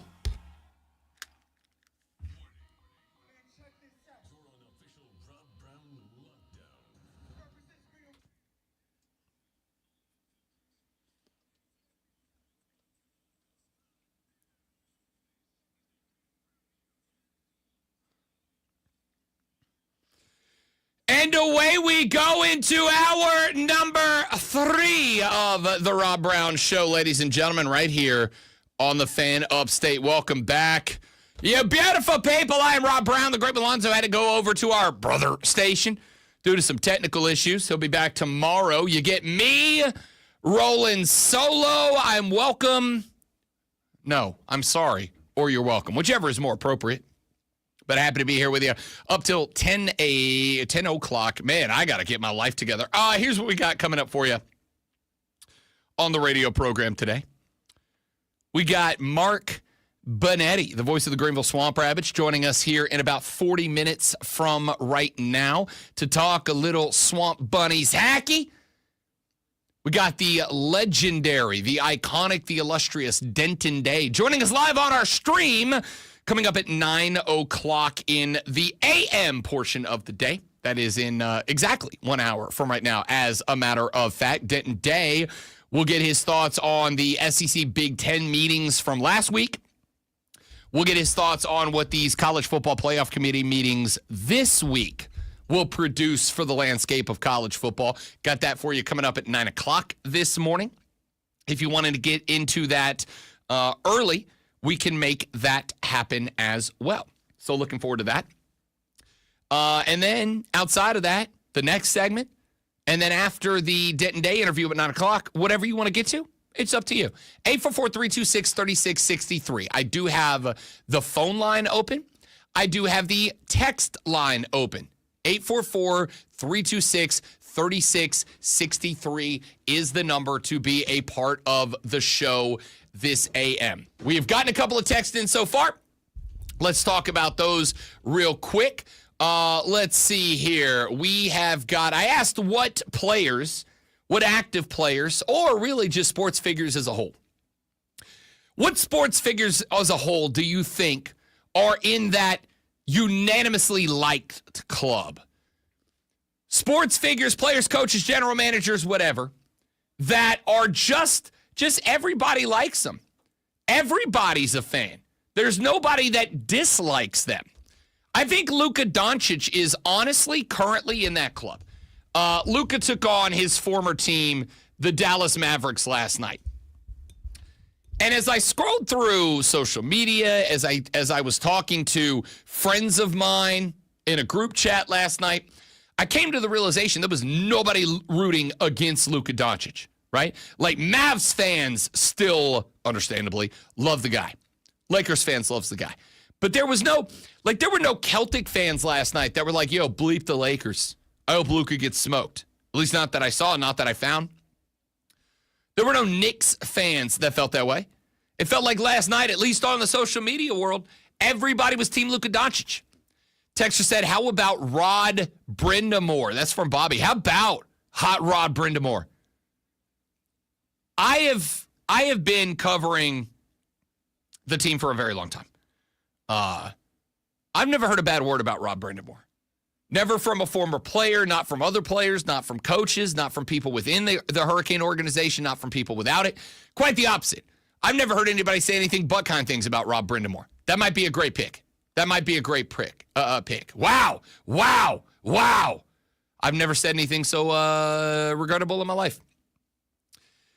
Let's see. Texter said, is it going to be worth going to the Clemson Triumph game? Thinking about taking the fam since it's free and it's something to do. That's from Corn Chip, texting the show. Here's what I'll tell you. I went down a couple of, was it preseason 2 years ago, I believe? I went down. I actually thought about going to this tonight. I unfortunately got a couple of things going on today, not going to make it. But I honestly thought about going down for that game.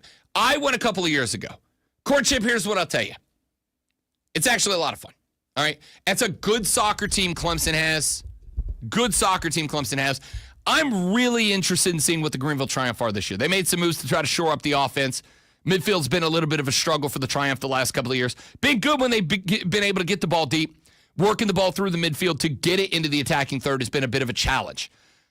I think they're going to shore that up a little bit. I think that's a point of emphasis for Rick Wright this year. Here's what I'll tell you. It's fun. It's a lot of fun. It's a good little exhibition. You're going to get to see Clemson and all the depth that they have. You're going to get to see what the Triumph are going to look like this year. I had a ball. The only thing I'll tell you is you got to walk to the bar across the street to get a beer. All right? If you want a brewski, there's a little Irish bar right across the street. Go in, knock one or two down, go across. Yes, to me, it's worth the drive. It's actually a lot of fun. So you may want to go check it out. I would encourage you. Texter said, have the Eagles invited General Manager Joe Shine to go to the White House with them? MVGM. That's a great question. William is on the stream this morning. You can join our live stream at facebook.com/thefanupstate, the Fan Upstate on YouTube or X, The Rob Brown Show on Facebook, on YouTube, or on Twitch. Join in, come hang out, join the party. William Brady said, how about Freddie Freeman on the Everybody Likes Him list? But I am an Atlanta Braves fan. I still love Freddie Freeman. I can't stand the LA Dodgers. They have become arguably my number one rival as a Braves fan, my number one rival in baseball. I still pull for Freddie Freeman. The Dodgers win the World Series. I was happy for Freddie Freeman. I'm good with that. I think that's a great pick. Texter said, Rob, reminder, Kevin O'Connell is super close to Coach McVay. Move on from Stafford and Darnold is only $30 million. Yeah, I mean, again, I think friends are not friends. At the end of the day, these cats are getting a lot of money to make the best football team they can make. I don't think I'm worried about that. So the question is, do you move on from Sam Darnold and pick up, move on from Matt Stafford, pick up Sam Darnold, and effectively save yourself? If it's for 1 year, save yourself about $20 million. If it's for 2 years, save yourself $40 million over that 2 years. I would consider if I'm the Rams. You're going to have to replace a wide receiver. Now, like I said, I do think that the Rams are going heavy skill set this year. I think the Rams are going heavy offensive skill position players this year. The Rams are sitting this year, and I'm trying to remember all of their draft picks, but I know right now they're sitting on I know the 26th overall. I believe that they have their second, third, fourth, 2 6th, and I think that's it. I don't think they have late pick, but they're looking at the 26th overall, a second, a third, a fourth, and a 6th. I think they got to try to find a Cooper Kupp. They got to try to find that guy. If that is the play, you can skimp on money by saving it, by doing what the Eagles have done and getting a bunch of young guys. Problem is, as I've said a couple of times, my preference is to draft young on the O-line and D-line and go get free agents. If you're going to play it that way, and I do think that is going to be a very popular NFL philosophy moving forward, what with the whole it works thing. Maybe it is the right move to Sam Darnold. You're not going to have as talented as a quarterback, but you're going to have $20 million to lure another free agent. That might be the play. That's interesting. Texter said the Raiders seem like they'd be interested in Stafford. Funny you should say that, Texter. Good text. Appreciate it. The rumor that is circulating right now, there's a rumor going around that something's going down. The rumor right now is that Tom Brady has reached out. Tom Brady, minority owner of the LV Raiders, and also maybe the most recognizable face in the history of the National Football League. Recognizable chiseled jawline having face in the National Football League. The rumor is that old Tommy B has directly reached out to Matt Stafford, Matt Stafford's agent, Matt Stafford's camp, and made inroads or tried to lay inroads to get Matt Stafford to come to Las Vegas. I got to tell you, if I'm Matt Stafford, I'd prefer the Vikings. Even if I know it's only a 1-year post, even if I know I'm only there for 1 year because they got J.J. McCarthy upcoming, I'd still prefer the Vikings to the Raiders. But I do think that Tom Brady apparently has reached out, or at least that's the reports going around right now. I got to tell you, if the difference between me and the Rams after I've won a Super Bowl If the distance between me and the Rams is like $10 million and they're not willing to come off of it, that might be a I'm out on principle kind of decision. We'll see. Texas said, Rob, I am a Vikings fan. Why would the Vikings sacrifice a huge part of their $70 million in cap space when they could buy a whole new offensive line and play McCarthy on his rookie deal? No way. For the record, Texter, I actually agree with you. Now, my question is, do you believe in J.J. McCarthy? I will tell you that. I'm willing to give the kid a chance. I was wrong about Drake May. I thought Drake May was going to be fine. Turns out Drake May's pretty good. I was dead wrong about Bo Nix. Dead wrong. I thought Bo Nix was going to be an absolute bust. Bo Nix had a pretty good Broncos team lined up behind him. I am willing to, especially with Kevin O'Connell as the guy pulling the strings.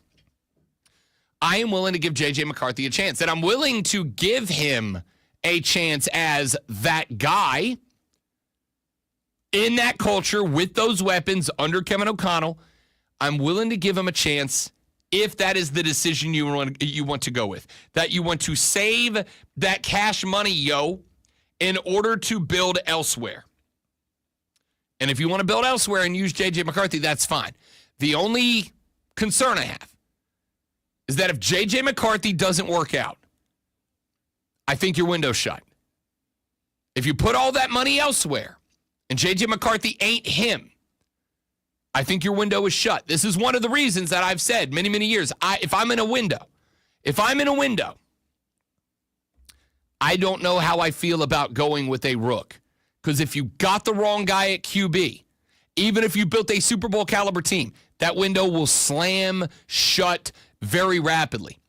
And if the Vikings got it wrong with J.J. McCarthy, I think you are in a window right now, and that window will slam shut.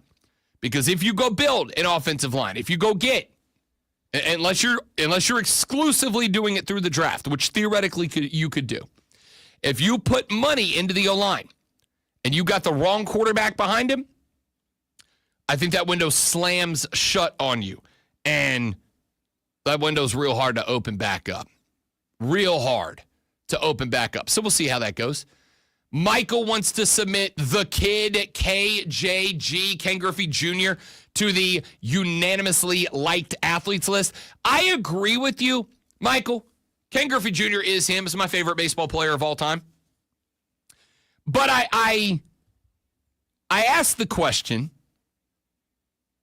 what contemporary athlete, playing today athlete? Again, this conversation started with Luka Doncic. Luka Doncic was the number one trending topic in America last night. Everybody was Team Luka Doncic. I felt bad for every player on the Mavericks organization last night because they didn't do anything wrong. And they've been busting ass, by the way, this Mavericks team. Without Anthony Davis and without Luka, they've been busting ass. It's been fun to watch them play. I felt bad for them because the entire world was against them last night. It's not their fault, but the entire world was against them last night. And I was trying to think specifically in the NBA, but realistically overall. What contemporary players in the NBA specifically, but we can open it up to other sports too. What contemporary players are unanimously liked, consensus liked? In the NBA, I've got Luka. I would like to say Jason Tatum, but I can't say for certain. I know there are some Tatum haters out there. I don't think he's transcended there yet. Certainly not LeBron. Certainly not Anthony Davis, right? Certainly not Joel Embiid. What other NBA players right now are like consensus universally liked? Honestly, even when he was kind of in his heel arc, when he was in his heel era, even Kobe, up until the off-the-court accusation started, was like pretty universally liked, even as a Laker. Even with the stunt he pulled to be a Laker. Are there any more of those guys today in the NBA? I don't know. In MLB, there's a few. Freddie Freeman's one of them. I don't really know anybody who dislikes Freddie. Maybe they dislike that he's in LA, but nobody's like mad at Freddie Freeman for going there because it was, long story short, Atlanta's decision. So I think Freddie Freeman's on that list. Outside of that is I'm trying to think of who else I'd put in that into that category, right? Who else would I put into that category? I'm trying to think about it. Is Shohei Ohtani on that list? Are there any Shohei haters? I don't think so. I think I could put Shohei on that list. Who else? What about football? Joe Burrow is my first submission to that list. I think Joey B is pretty universally liked. I think the whole buying a Batmobile thing helped him out a lot with that. But I'm just also a gigantic nerd. Who else in football? Derrick Henry? I think Derrick Henry might be on that list. Just universally consensus liked. Texas said Steph Curry is. Oh, I actually don't think so. And maybe this is just because I've been around Lonzo too much and Lonzo's a Steph Curry hater. A lot of people don't like Curry. A lot of people. I think he's probably in that next tier down. All right, we'll get away from this a little bit. Keep your submissions coming. 844-326-3663 is the number to text them or call them in. What athletes active today are consensus universally liked? There's just very few people who dislike them. Luka's on that list, I think. When we come back, I was going to do it here, but you guys blew up the text line, 844-326-3663. Keep them coming. Audio Blitz. Got some sound I want to play for you. Some comments I have on it. Mark Benetti, voice of the Greenville Swamp Rabbits, joins us in just over 20 minutes. Denton Day in just over 40. That's all coming up on the Rob Brown Show in the Fan Upstate.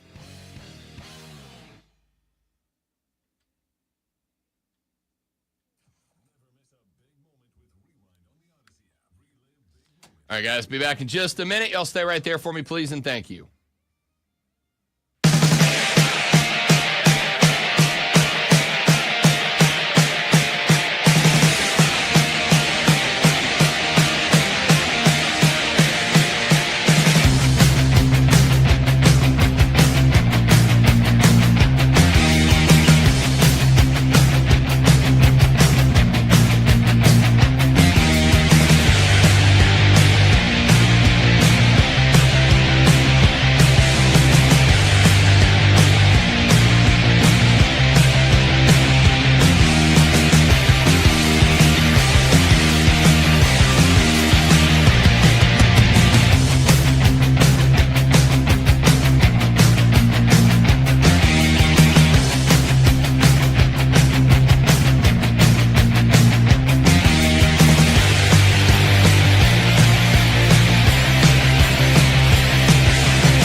The Rob Brown Show back on your radio. It's the Fan Upstate. Let's do a little audio blitz, shall we? The best audio since the last time we did the audio blitz, which was yesterday.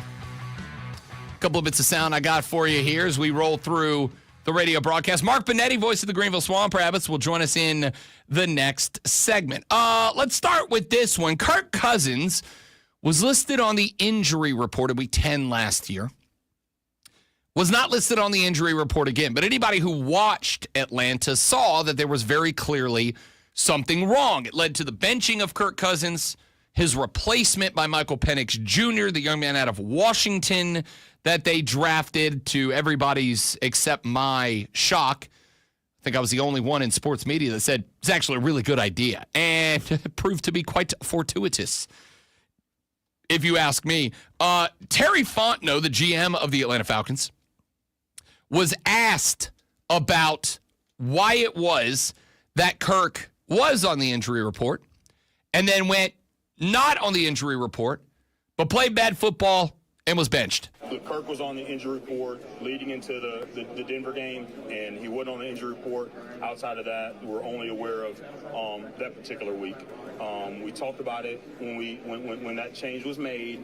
It was a football decision. It was based off football decision. There wasn't anything injury related. Cool.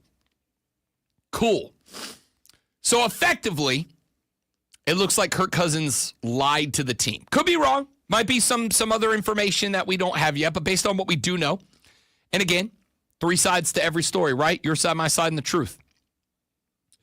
Sounds like Kirk Cousins lied to the team. Well, right after that broke, Nick Cellini and Chris Domino are 2 guys on 680 The Score out of Atlanta, and they had a conversation about it. One of 2 things. We had our backs to the field on Wednesday, Thursday, Friday, or he wasn't nice enough to go to the trainer because he realized at 35 years old, with his game quickly going downhill because of an injury, he was never going to get on the injury report again, because that would have been a reason that even these guys might have said, why don't we sit you for 2 weeks? It just reiterates the fact that I can't trust you, because either you're lying, you're stupid, and I hate to use that word, you were in on it, all of the above. I don't know what it was, but once he visits the trainer, he could say whatever he wanted to say. Then I see the play. Then I watch him play. Then I see on Wednesday he can't rip a football. I watch him play over multiple weeks. I got to figure something's going on there. There's no way he was ripping footballs on Wednesday and Thursday. No way. If you go to the trainer, you get on the report. You don't go to the trainer and you don't say anything, you don't get on the report. Now, again, they waited too long. It was football related. Gee, thanks. 3 weeks too late. You mean to tell me that a conversation amongst the staff and the front office was never had? We had it on Sports Talk Radio, in the gym, at the bar. You never had a conversation with one another asking, you think this guy's okay? Because he doesn't seem okay. Because if you never have that conversation, I can't have you in charge. I can't have you here. Yeah. See, here's the thing. Even if Kirk lied, right? Even if Kirk Cousins lied, which I don't know if he did or didn't. Even if Kirk Cousins lied, if the Atlanta Falcons couldn't see that something was wrong, is wrong, was going wrong, yada, yada, yada. Even if all that's true, the Falcons didn't know. The Falcons couldn't tell.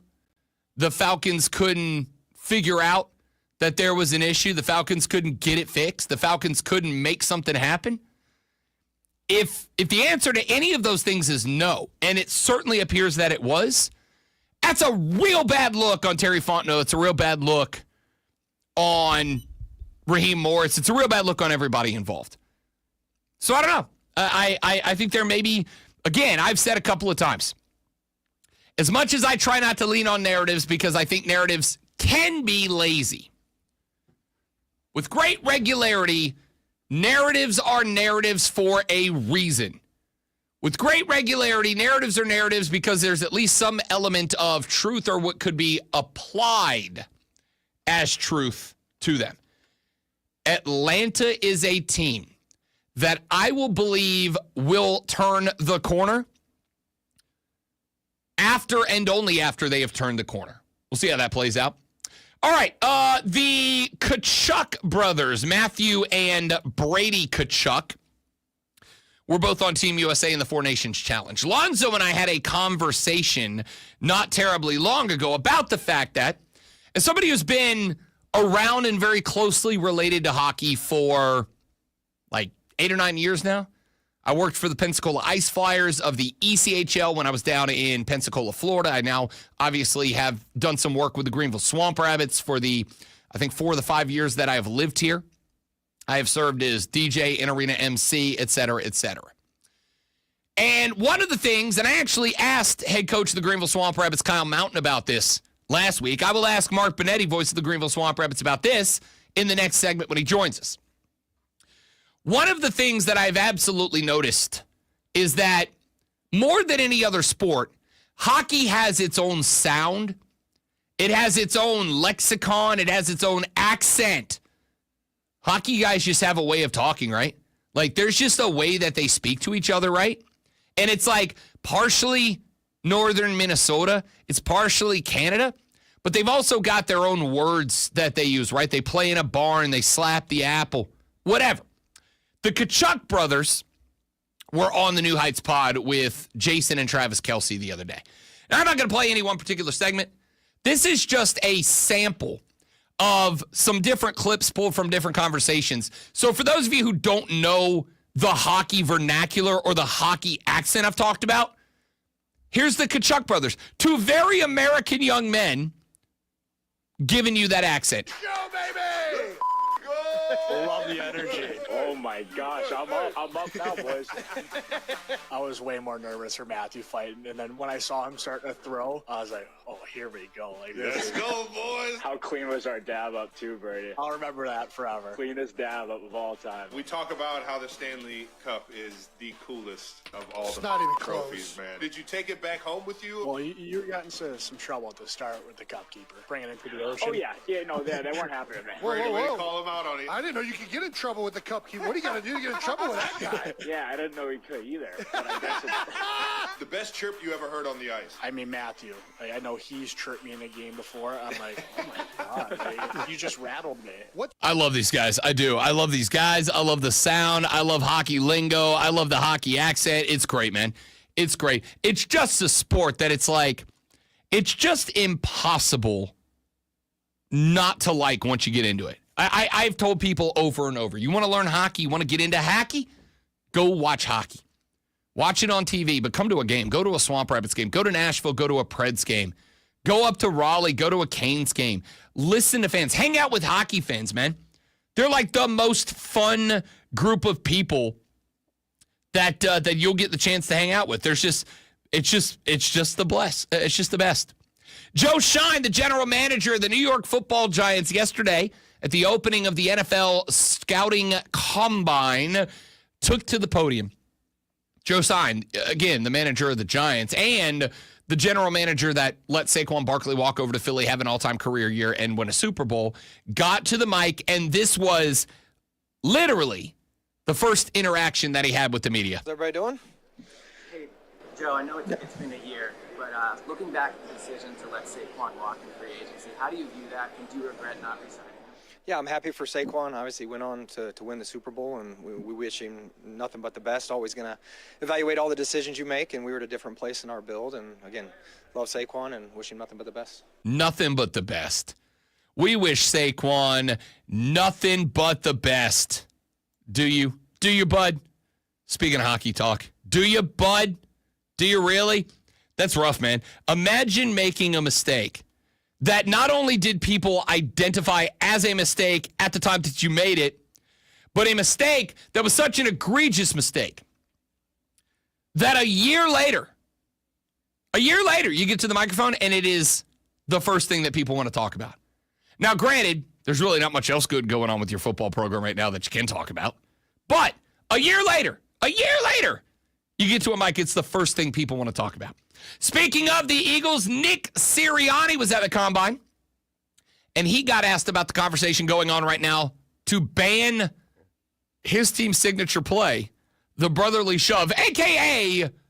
the tush push. We work so hard at that. I'm a little insulted that in the sense of it's like, well, it's just a gimme. like, we work so hard at that play. We're talking about banning it. Like, you know, I think that's a little unfair. And again, a little insulted by that in the sense of, like, A.J. Brown's really good at catching the deep ball. I don't think we're going to ban that. Patrick Mahomes is a phenomenal quarterback. We can't ban all those things that he does so well. Passes. I think what's so exciting about that play also is that you're seeing it at every level of football. And I see a high school team. It brings so much joy to me that a high school team's doing it. My son, in a football game this last year, scored on that play. Really? Nick Sirianni says, we worked so hard on that play, I'm a little offended. I'm a little offended that they're looking at banning it. We worked so hard to figure it out. And I'm going to tell you, I did this breakdown back in the first hour of the show. I'll do it again next hour because I genuinely enjoy it. The tush push is a play that is 100% based on, 100% dependent on the understanding of physics. The understanding of physics, the way that they run the play, the way they structure and organize the play, it is 100% physics-based.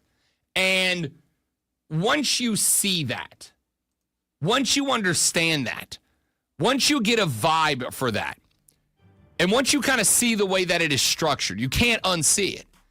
The beautiful thing is there's a team that figured out how to stop it. It's the Jacksonville Jaguars. I explained back in the first hour exactly how they did it, figured it out, and stopped it.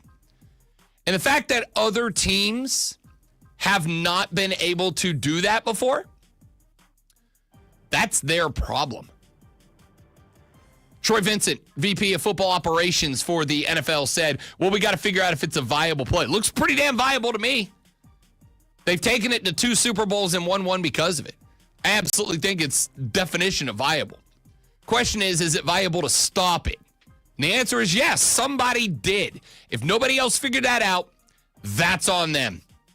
Let's take a break. Mark Benetti, voice of the Greenville Swamp Rabbits, joins us next on The Rob Brown Show on the Fan Upstate.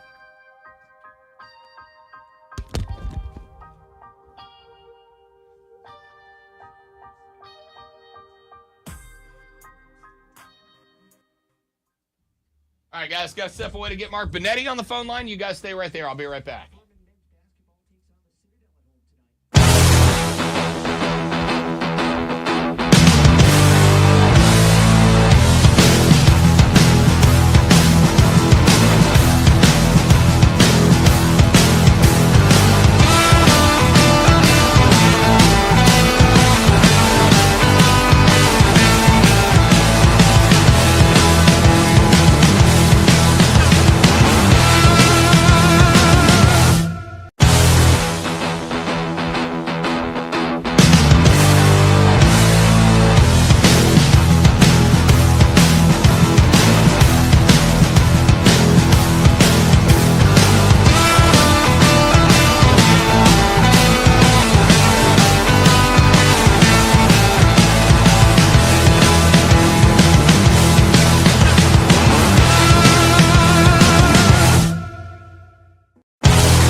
The Rob Brown Show back on your radio. It's the fan of state, Rob Brown.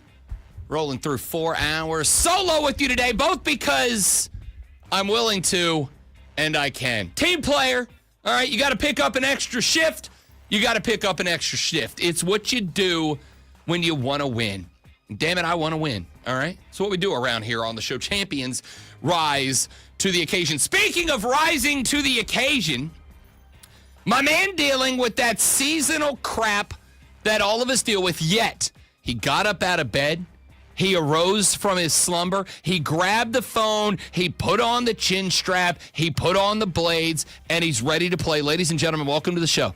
The voice of the Greenville Swamp Rabbits, the legendary Mark Bonetti, joining us here on the show. Benner, what's up, Big Daddy? That's an awful lot of equipment for a simple phone call, but I like over dramatizing things so much that I just have to get set up in a uniform when I do these things now. So, it's always fun in games, and super excited to be on with you here, bud. Benner, as my wife would tell you, the broadcaster, we have a flair for the dramatic, buddy. It's awesome to take doing the simplest of tasks and making it as sound as if you are Herculean in effort. Yeah, and then you have to narrate it to yourself, too, to drive home that fact. If you don't if you're not play-by-playing your own life, what the hell's the point? Exactly, right? That's why do you think I've been doing this for so long? I had plenty of practice. That's it. Mark Bonetti, voice of the Greenville Swamp Rabbits, joining us here on the Rob Brown Show and the Fan of State. Benner, I'm going to ask you a question that I asked Mountie last week on the show. It is one that has been a curiosity amongst our listeners since the Four Nations Challenge took over American pop culture for a couple of weeks there. People are fascinated by the hockey language and the hockey accent. And I am even guilty of slipping into it a time or two during the hockey tournament. I've slipped into it a time or two with you on the air, with Mountie on the air, when I'm just out in the Gen Pop talking about the sport.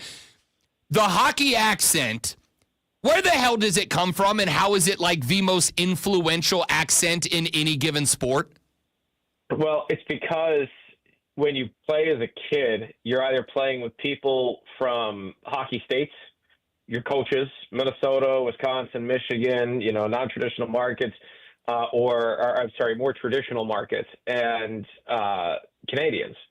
The only exception is New York, and even then, New York kind of plays into that whole about and phone organization, get pucks deep, yada, yada, all that jazz. So, I think it just comes from you're so young, you're impressionable, and when you hear the leaders that you learn from, they're from all of these places where traditionally hockey's played. And so that's just kind of my take on it. And then I also realized too, those Midwesterners, man, that accent is contagious. I mean, I'm from New York, moved to Charlotte into high school, went to college at USC up the road from here, and then moved out to the Midwest for 8 years to work with the Rush.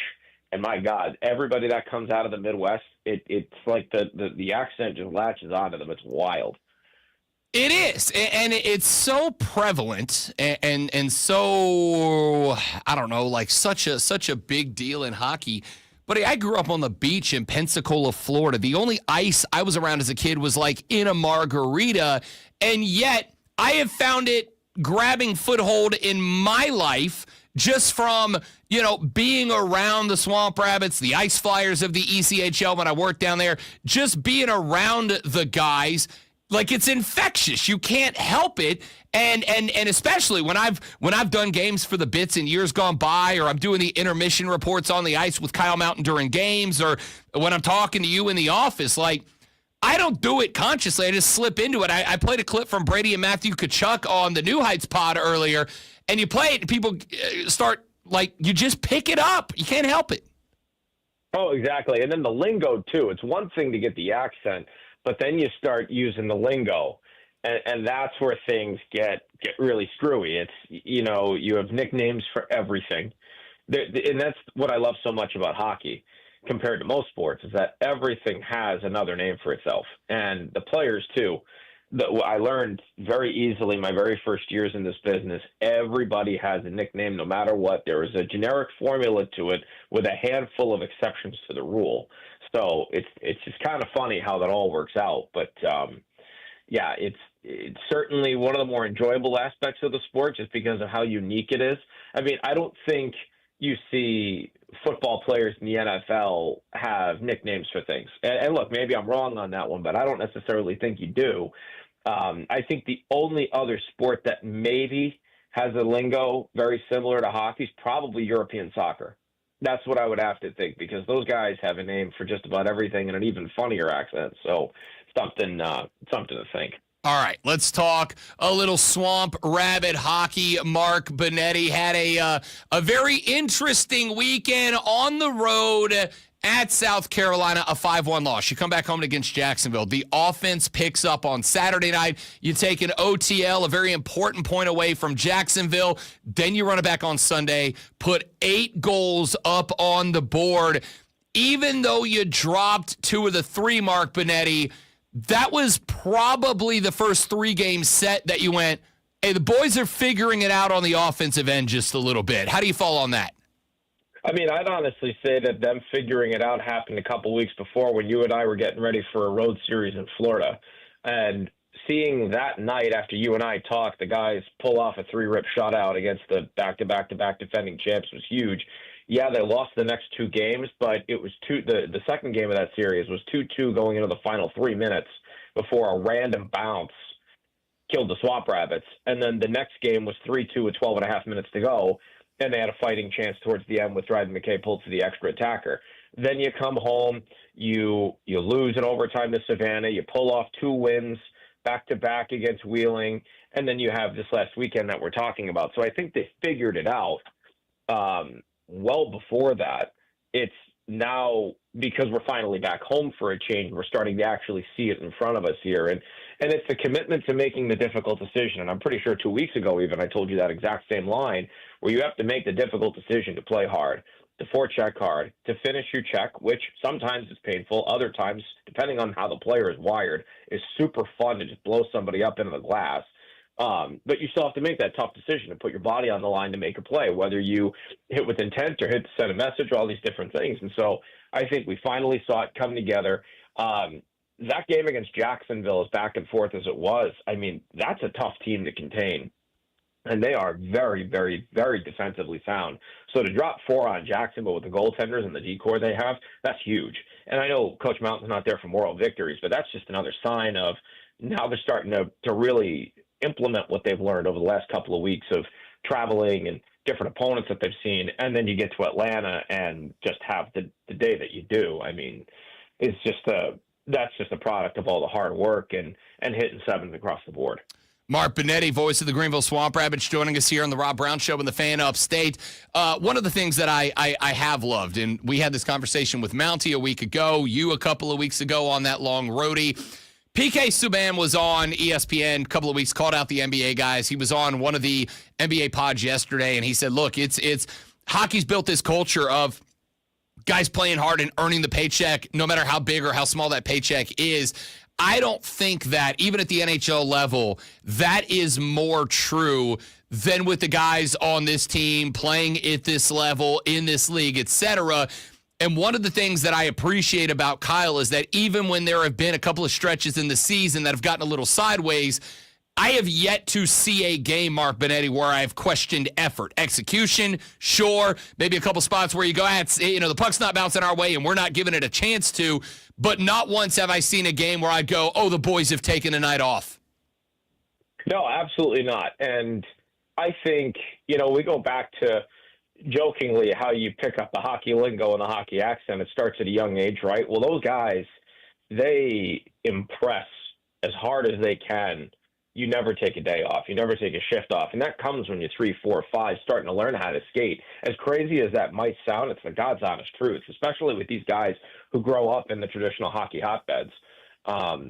So I think that's something that is apparent no matter what, just because of how physical the game is, because it is very easy to see if you can take a night off in hockey. It's very easy to see if somebody's not engaged. It's very easy to see if they're just mentally not checked in. And, it's crazy, especially in this league, if that's the case on the film, those guys probably aren't here very long. And it's not that they're traded. They are flat out gaffed. And so I think there's that inherent accountability of how you play the game. You play it the right way no matter what you do, no matter where you're at, what the situation is. You could be on a 40-game losing streak. You're still going to play with your heart on your sleeve, and you're going to finish every check. You're going to get every puck to the net. You're going to do everything the right way. Just because you've lost every game doesn't mean you haven't played the right way. But I think that's apparent that you can't. Hockey players aren't here for BS. They're here to play to win, and they're here to play the right way. And I think PK Subban, I think his stock as an analyst skyrocketed with Four Nations because of how on point he was on just the culture of hockey, but then also how much of an impact this small exhibition international tournament had. And also the standard that it's quite frankly starting to set for other sports now. Hockey has this outstanding success with Four Nations because for the first time in 11 years, we finally get an international best-on-best competition, first time since the 2014 Sochi Olympics. And now other sports are like, well, maybe we should go USA versus the world. Oh, maybe we should go USA versus Europe or North America or this and that. And I think they've really started to get people talking. But it's one thing if you go to switch your model to that. It's another thing if you're just not even playing the right way and you're trying to catch lightning in a bottle like hockey did. And hockey didn't necessarily catch lightning in a bottle because the idea was great. It's because the idea was great and the game was played properly. Without a doubt. Without a doubt. I think that's what attracted people. If dudes are willing to throw gloves 3 times to the ice in 9 seconds, they got to want to win that contest, and they did. Let's get back to, speaking of wanting to win, the good news for this team was that 8-2 win and the debut of Colby. Hey, Dryden McKay got called up back to Ontario. Swamp Rabbit fans, I think, got a little apprehensive because Dryden had been on an absolute heater. Here comes a young man, not even old enough to buy himself a victory brewski after the contest, who is the first star, has a whale of a game. Mark Benetti, I mean, I look at things through a silver lining, as we all do, pal, but that kind of felt like a spark for this Rabbits team, and what a hell of a time to get it before you go on another 2-week roadie. Well, his story is unreal, and this is why you're in the game. When you see things like that happen, I mean, he worked tirelessly from start to finish. He's one of the only guys in that room that has been here since pretty much day one of training camp. For those that don't know his background, he won a 2022 WHL championship with the Edmonton Oil Kings. He played his entire major junior career out there. Actually started the year in Edmonton. This was his overage year because he's not 21 yet. He's still within the age bracket of being able to play major junior. And after one game, he got convinced to go to LA Kings prospect camp. And he basically said, okay, well, I'm going to go pro now. Like, I think this is time. He's obviously very, very, very young. So there was a lot of development. There's a lot of coaching. There's a lot of time that went into getting this moment ready to go. And at the end of the day, we go back to playing the right way. We go back to the attitude on how you play. And that right there is the textbook on how this game needs to be at any level, no matter what your role is. Colby showed up to the rink with the exact same positive attitude, with the exact same winning mentality, the exact same development mentality, and he was a hell of a teammate. You know, this is a guy who goalies get very jealous, and he could have easily mailed it in and hoped that something catastrophic happened for him to get in the lineup. And I've seen goalies that have done that before. Believe me, there are some vindictive goaltenders in this business. But he didn't take that route. He took the route of, okay, I got to be ready when my number's called. I've got to be ready when my number's called. And then there's an injury, and then Dryden gets called up, and all of a sudden, number 31 is goalie 1 now. And so he had to step up. And when you look at the body of work he put together against 2 tough opponents, again, we talked about how Jacksonville, how structured they are, how offensively potent they are, how defensively suffocating they are. And you go into overtime for your very first professional start, only your 4th game of the entire year. And then the next day, you take an Atlanta team that's always a tough out, 500, playing their most confident hockey. They just beat the number 2 team in the conference the night before in South Carolina in their building, handed them their 3rd regulation loss in North Charleston Coliseum all year. And the only 2 goals given up were power play goals that you had no help on. I mean, come on. And then the team boat races them is absolutely incredible. So you've got to tip your cap to the amount of time and energy and effort and dedication that went into that moment. And you sit back and you get chills thinking about it because that's what sports are all about. And hats off to that kid because he did it the right way and then some, and it was absolutely fantastic. Mark Benetti, voice of the Greenville Swamp Rabbits, joins us here on the Rob Brown Show on the Fan Upstate on Wednesdays at 8:40 as we talk a little Swamp Bunnies hockey. The boys on the road for the next couple of weeks before they return to the crib on the 14th of March to take on KC. Benetti, my man, get your ass back to bed. Whiskey and honey, buddy. I'm already in the office, but it's tea and honey for me. I'm on the clock.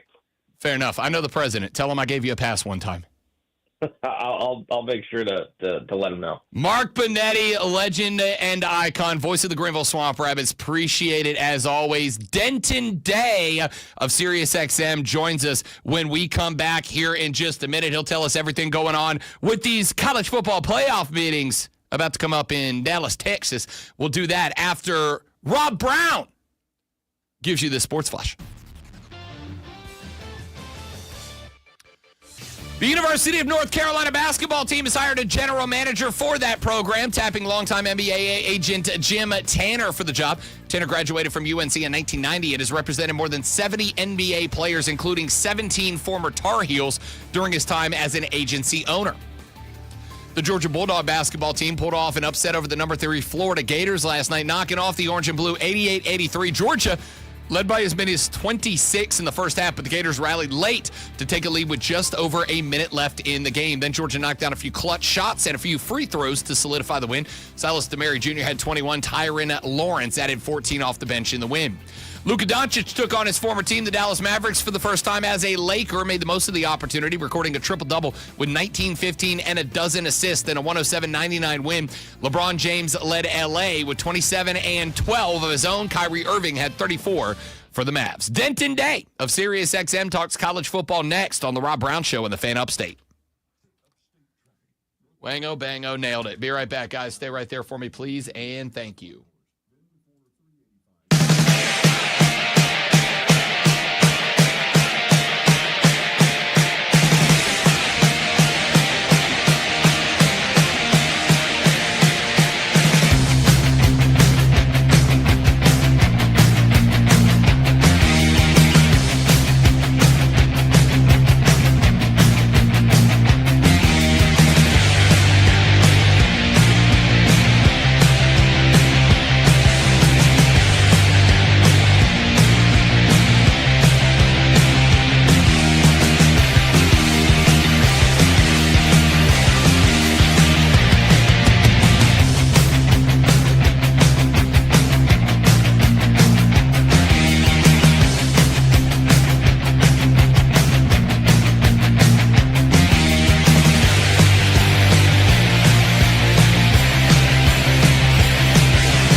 gentlemen, a scholar, a legend, and an icon, Denton Day. How do you do, young man?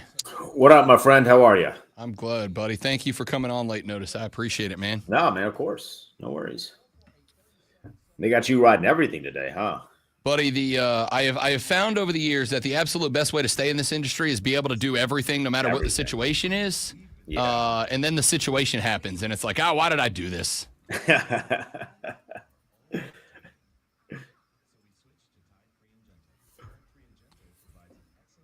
Now, Alonzo had to run over to the political station. Their producer called out sick. So your boy's just in here holding it down solo, the Usain Bolt of radio. That's how we do it, you know. Well, if I didn't, nobody else would. So here we are.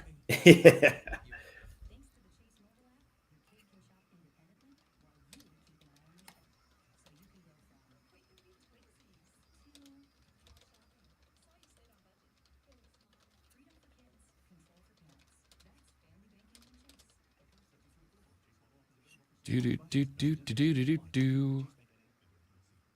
Timmy, look at my boy Tennessee Siren in the stream. Thank you, Big Dad. Yes, I do. I do feel very old, painfully old, as a matter of fact. Wait, today's your birthday? Yeah. Happy birthday! Wait, they're making you work solo on your birthday? Yeah, right. Well, I actually haven't said that on the air or to anyone. So you have now broken the news to the stream, as a matter of fact. It's all good. I don't actively keep it a secret. I just I'm not, hey, it's my birthday, everybody. I'm not that guy. You know?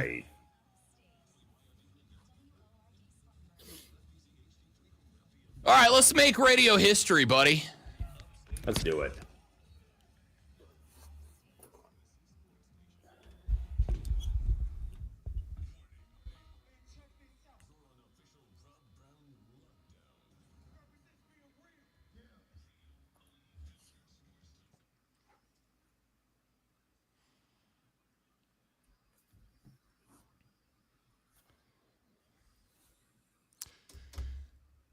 The final hour of the Rob Brown Show starts now, ladies and gentlemen. Welcome back.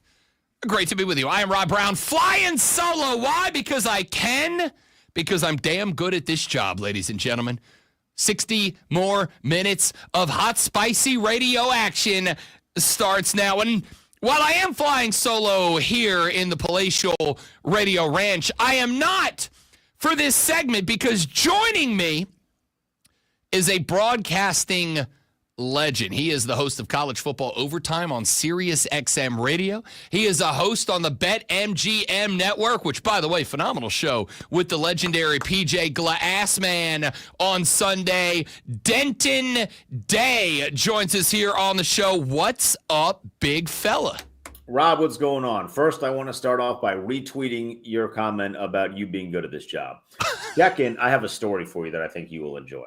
Oh, you know I'm all in. So I was in New Orleans for Radio Row, right? And there was a large contingency of BetMGM people there. There was also a large contingency of everyone.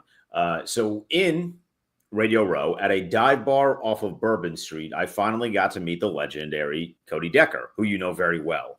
And Cody Decker and I shared about 3 minutes of buzzed interaction complimenting the great Rob Brown. So I just wanted to share that with you. At our first meeting, we were both buzzed in a dive bar in New Orleans talking about Rob Brown. Listen, people usually are slightly more impressed with me under the influence of alcohol. So that's completely and entirely unsurprising. There are not two people in America, outside of course, the great Alonzo, not two people in America I consider it more of a privilege and an honor to share mic time with than Denton Day and Cody Decker, unless Jay Kassan is listening, and then also Jay Kassan. No, I appreciate it, buddy. Thank you very much. And I appreciate you both lying to each other about me. Brand power is power nonetheless. It is. By the way, Cody Decker, great tattoos. I got some tattoos. I was a little jealous of his tattoo game. Cody Decker's tattoo game is very strong. But the thing is, Dent, in order to pull off the full sleeve like Deck, you got to live in a gym like Deck. And Deck's got a lot going on. Big Broadway guy, big music and entertainment guy. But Cody Decker's the dude that eats a broccoli sprout for dinner in order to look at that. And as much as I would love to pull off the tat sleeves, I like pizza. Like a lot. You know what I mean? The problem is I'm working on a tattoo sleeve, but I don't live in the gym as much as he does. So I need to work on that. If guys like you and me go tat sleeve, you and me got to go nerdy tat sleeves. We got to go cap shields and Well, that's what I got. I got Batman. I got Vegeta. So we're taken care of there. We got to go nerd. If you're going this like Dex got skulls and like microphones, like really badass looking tats that you look and you go, oh, that guy would whoop my ass. I can't pull that off. Like No, I just can't pull a skull off. No chance. I can't pull the Randy Orton off. I'd look like a moron. That is true. Although Randy Orton was my inspiration when I was young to get tattoos. I asked my mom when I was like 16. I was like, "Hey, do you want to sign a permission slip for me to get a tattoo?" And she told me to go to my room. So that did not work out. At 16, nobody's At judging 16. here at Denton Day. It's a safe space. Yeah. All right, at bud. 16. Let's talk a little. I want to get your thoughts on a couple of different aspects of the world of sports, but obviously we start with the little college football. Last week, Greg Sankey and Tony Petitti had what I can only call like a meeting of the families down in New Orleans, Louisiana. Okay? Look, what's good for you is good for me. We got all these other clowns out there. We maybe need to entice them to participate in the conversation a little bit. And now we've got the CFP meetings taking place down in Dallas, Texas this week. Between the SEC and the Big Ten having their own joint meeting of the minds and then bringing all the stuff they talked about there to Dallas for the big meeting, just kind of a 36,000-foot view for Denton Day of where we are in the college football landscape with these meetings going on. I mean, we're exactly where I thought we would be at this time. It's the SEC and the Big Ten's world, and everybody else should be grateful that they are invited. It's very clear that the SEC and the Big Ten don't need everybody else. It's great that they want to invite everybody else, but they don't need everybody else. So my guess is that some of the things that were spoken about between the meeting of the minds, the families, if you will, is what the agenda is, just to kind of make sure, hey, everybody else is good with this, right? And it's one of those right situations where it's like, you better say right, because if not, we don't really need you in these situations. So I think we're exactly where we thought we were going to be. My hope is that one of the things they discussed is to adjust the seating. I think the seating needs to be better than what it was. That should be top priority. My hope is that they're not looking to expansion yet, like give us a couple of years of 12. But again, whatever Greg Sankey, really it's Greg Sankey. I mean, Petitti is like, he gets to be involved in the meeting of the minds, but there is a very clear power structure here, and it's Greg Sankey who is at the top of it. So I'm hoping that they are going to allow us to enjoy the 12 team a little bit longer before they decide to make this a super league. I viewed it as, because I'm a terrible and dumb person. I really have the best context I've been able to put this in is like a mafia structure, right? Like a Sopranos setup. Greg Sankey is Tony, and Tony Petitti is Chris. Like, that's just where they are right now. Sure, he's an underboss. He's a made man. He's part of the crew. But at the end of the day, Tony Soprano calls the shots, both metaphorical and literal in this case. And basically, it feels to me like for the other commissioners, and even honestly to some degree, though maybe a little bit less, Notre Dame, I think Pete Vivak was like kind of between Chrissy and Bobby and the rest of the crew down here. Right. It kind of feels like the setup is they can walk into the meetings and they can hand out a little slip of paper that says, here's what you're going to vote for, here's what you're going to vote against, and as long as you do what we say, you have protection. You will be allowed to exist in this little thing of ours, but if you step out of line, it'd be a real shame if something happened to you. You know what I mean? Like, it sucks that I have to boil it down to that simple, but that honestly, I can't come up with a better illustration. No, that is what it is. The only tweak I would make is that if you vote the way that they tell you to vote, not only do you get protection, you get a lot of money. And all these other conferences aren't going to make the amount of money if they did it on their own. The ACC is a great example. Like the Big 12 is a great example. They don't really have the massive draw that the SEC and the Big 10 have. Their television contracts are proof of that. So you can end up like the Pac-12, and we will raid the teams that want to be a part of this. Or you can vote the way we tell you to, and you're going to get millions and millions of dollars. You'll put food on your plate and everybody in your conference's plate, and we'll still keep this thing rolling. Yeah, I mean, that's really it. I know that somebody asked last week when they had the meeting, and they said, hey, we'd like to restructure the seating of the playoffs. We're just going to straight up seed them 1 through 12. Final rankings are the seeding for this tournament.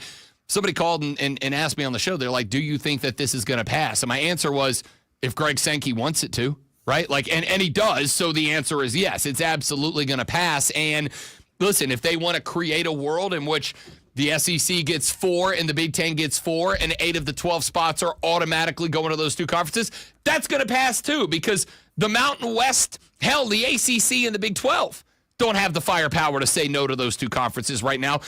All of them allowed the Big Ten and the SEC to take all the power at the beginning. And usually when somebody takes a bunch of power, Denton Day, they use it.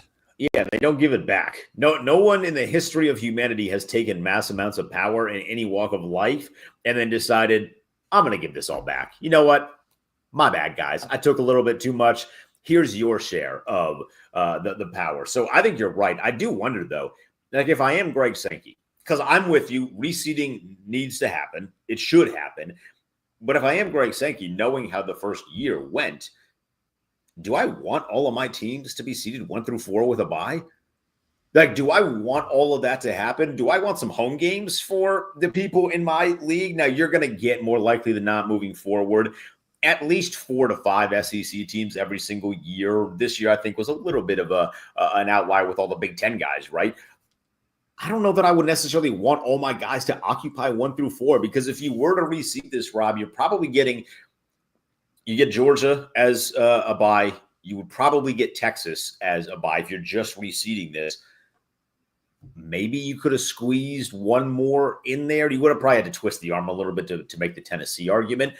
But in years coming up here, when there's going to be much better quarterback play across your conference, fingers crossed, you're probably going to get potentially 3 teams in that bye. Do you want 3 teams in that bye? It didn't really work out for those that got the bye this year. Small sample size, admittedly, but I don't know that I'd be necessarily rushing to make sure that all the SEC teams get byes if I were Greg Sankey. But what I also realize is that Boise State shouldn't be getting a bye.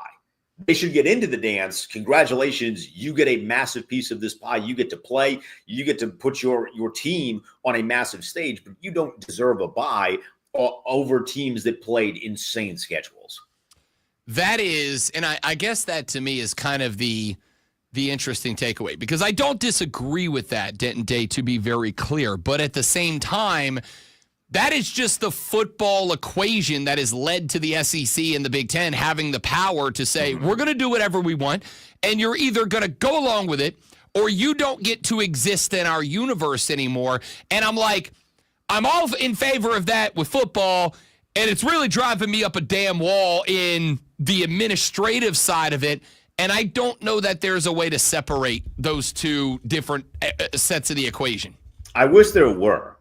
I wish when we got to the point where we're at now, Rob, it was a much more conscious effort to separate football from everything else. I think what happened was they did everything else along with all of the changes in football, and now you're kind of screwed because you can't go back to the way that things were. It should have been a very conscious, we are dividing football. You're all still going to get all this money, but we are dividing football so it's not going to just completely throw, for lack of a better term, a grenade into some good things that all of college athletics had going on.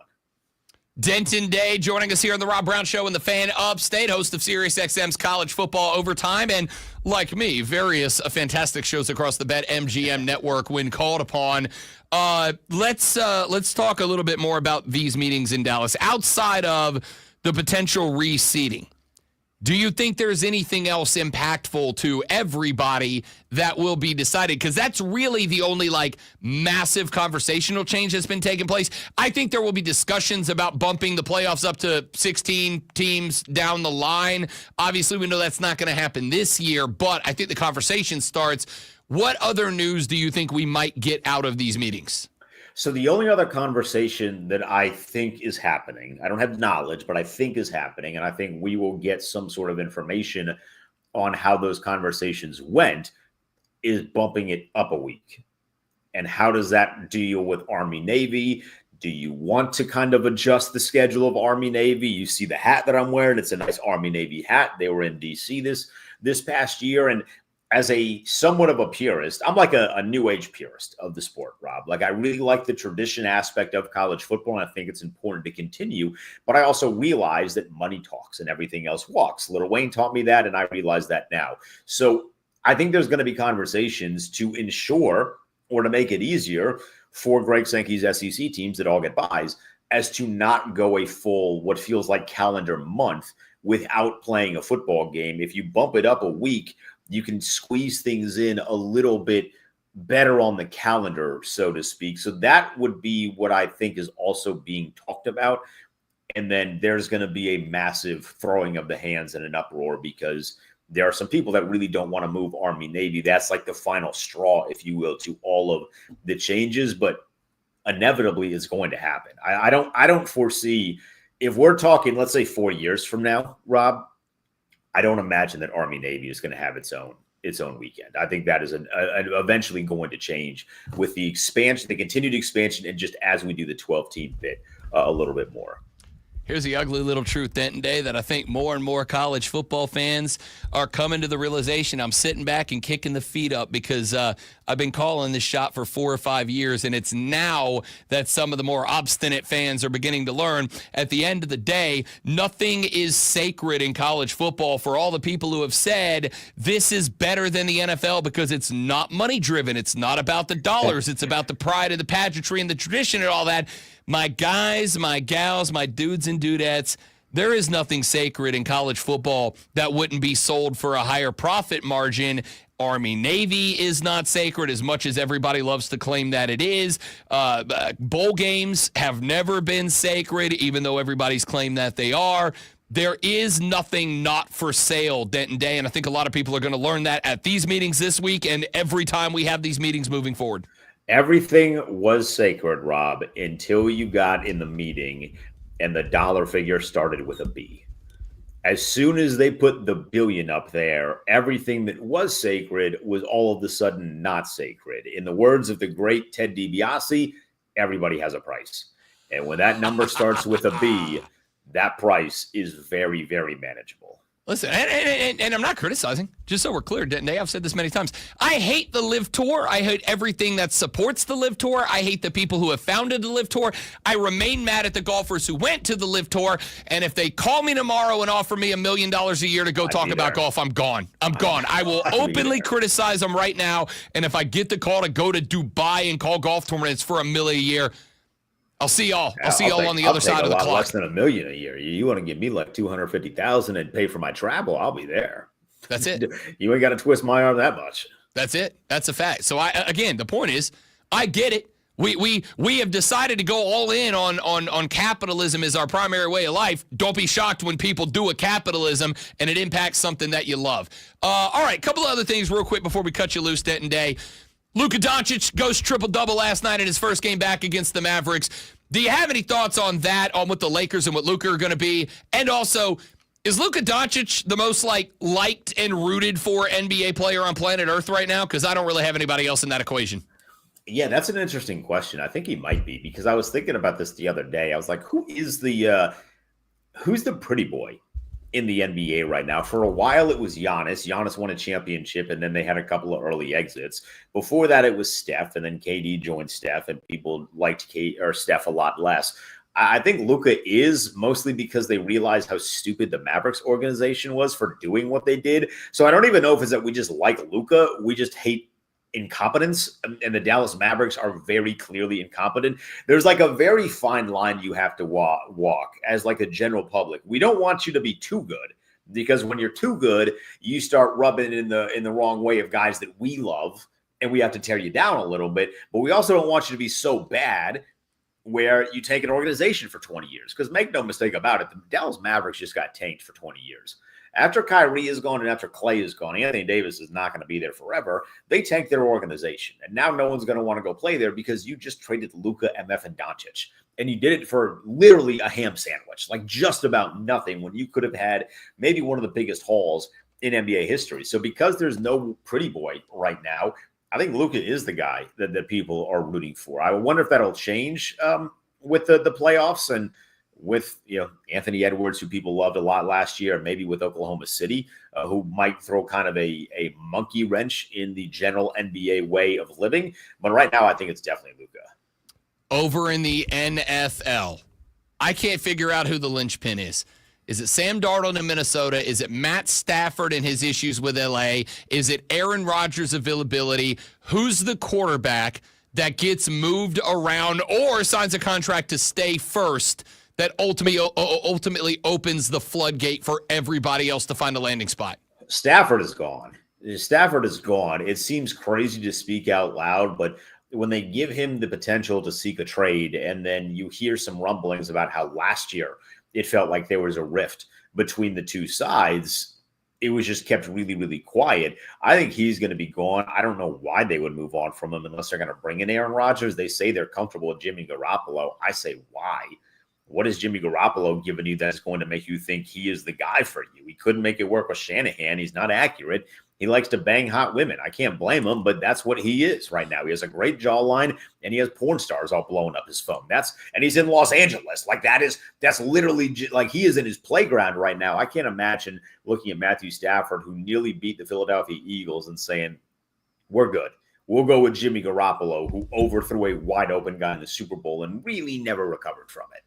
That's a fact. Denton Day is the host of College Football Overtime on Sirius XM on various shows across the BetMGM network. And I can now say somebody that's a friend because he told Cody Decker that I actually am good at my job, and it's appreciated greatly, pal. Rob, appreciate it, my friend. Be well. Pleasure is always mine. Denton Day, you can follow him on X at the Denton Day and check him out on. Just tune on any radio in America at any point. There's a very good chance he's going to show up on it. Big dog, talk to you soon, brother. Thank you. Yep. See you, man. Icon, Denton Day. We got to run to a break. We'll come back here in just a minute. Plenty more we got to get to. Plenty more we got to talk about on the Rob Brown Show in the Fan Upstate.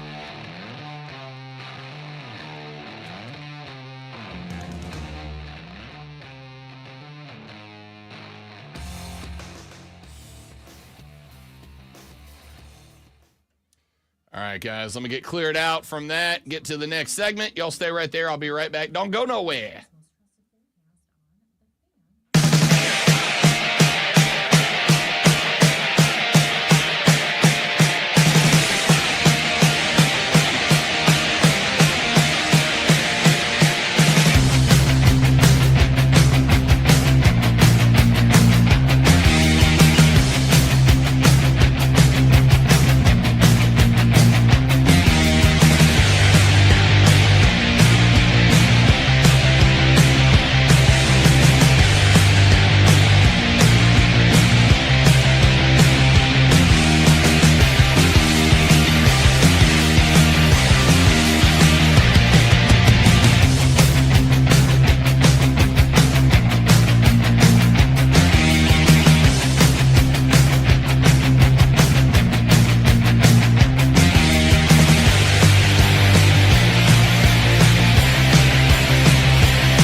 The Rob Brown Show continues. The rest of the show belongs to you. 844-326-3663. Anything you want to get to for the remainder of the show, now's your opportunity. 844-326-3663 is that number. You can call and get on the air. You can text in, and we'll read those texts back for you.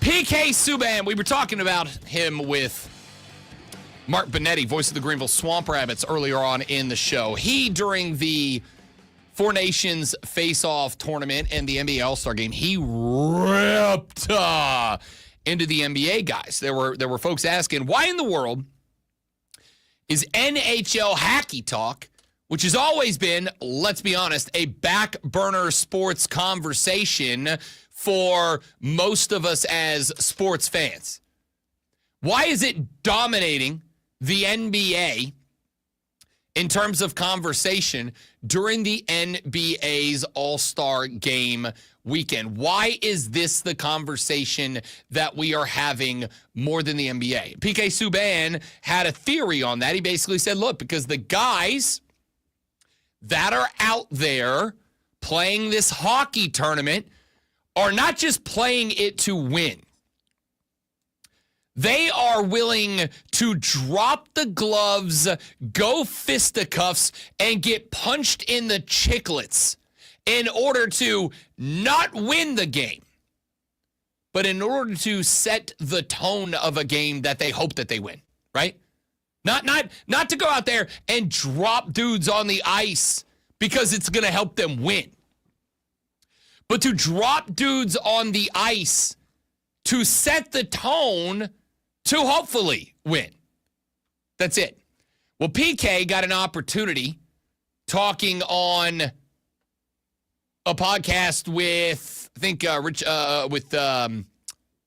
it Rick Fox? I don't remember. One of the NBA guys. And he was asked about it to go off on that a little bit more. And he said this. There are core elements to sports that, to me, need to be staples. Agreed. You need to show up for work. Yeah. You have to be on the floor. Mm-hmm. I don't care. Mm-hmm. Like, for me, the team will support you. The league will support you if you can't go. If you're hurt and you can't go, fine. But I'm watching Kobe walk off the court with his friggin' finger dislocated, popping it back in and going. His Achilles is torn, and he's shooting free throws. These are the facts. This is not like I'm not making it up. It's right there for you to see. So do we want to celebrate that or not? Do we want to treat him differently because he speaks 5 different languages and he didn't grow up in the hood? Like, no. The guy's a gamer. He's a gamer. Michael Jordan's a gamer. Those guys leave it all on the floor. I want to see athletes that want to go out and win at all costs and will give everything. Those are the guys I would go to war with. Okay.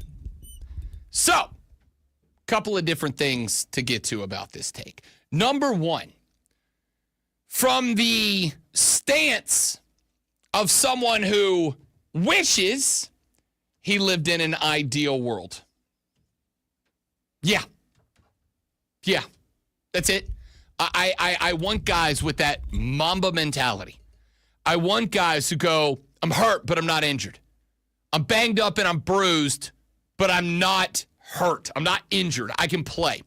I want guys who recognize that we as the fans, we want you to care. We want you to care the way that we care.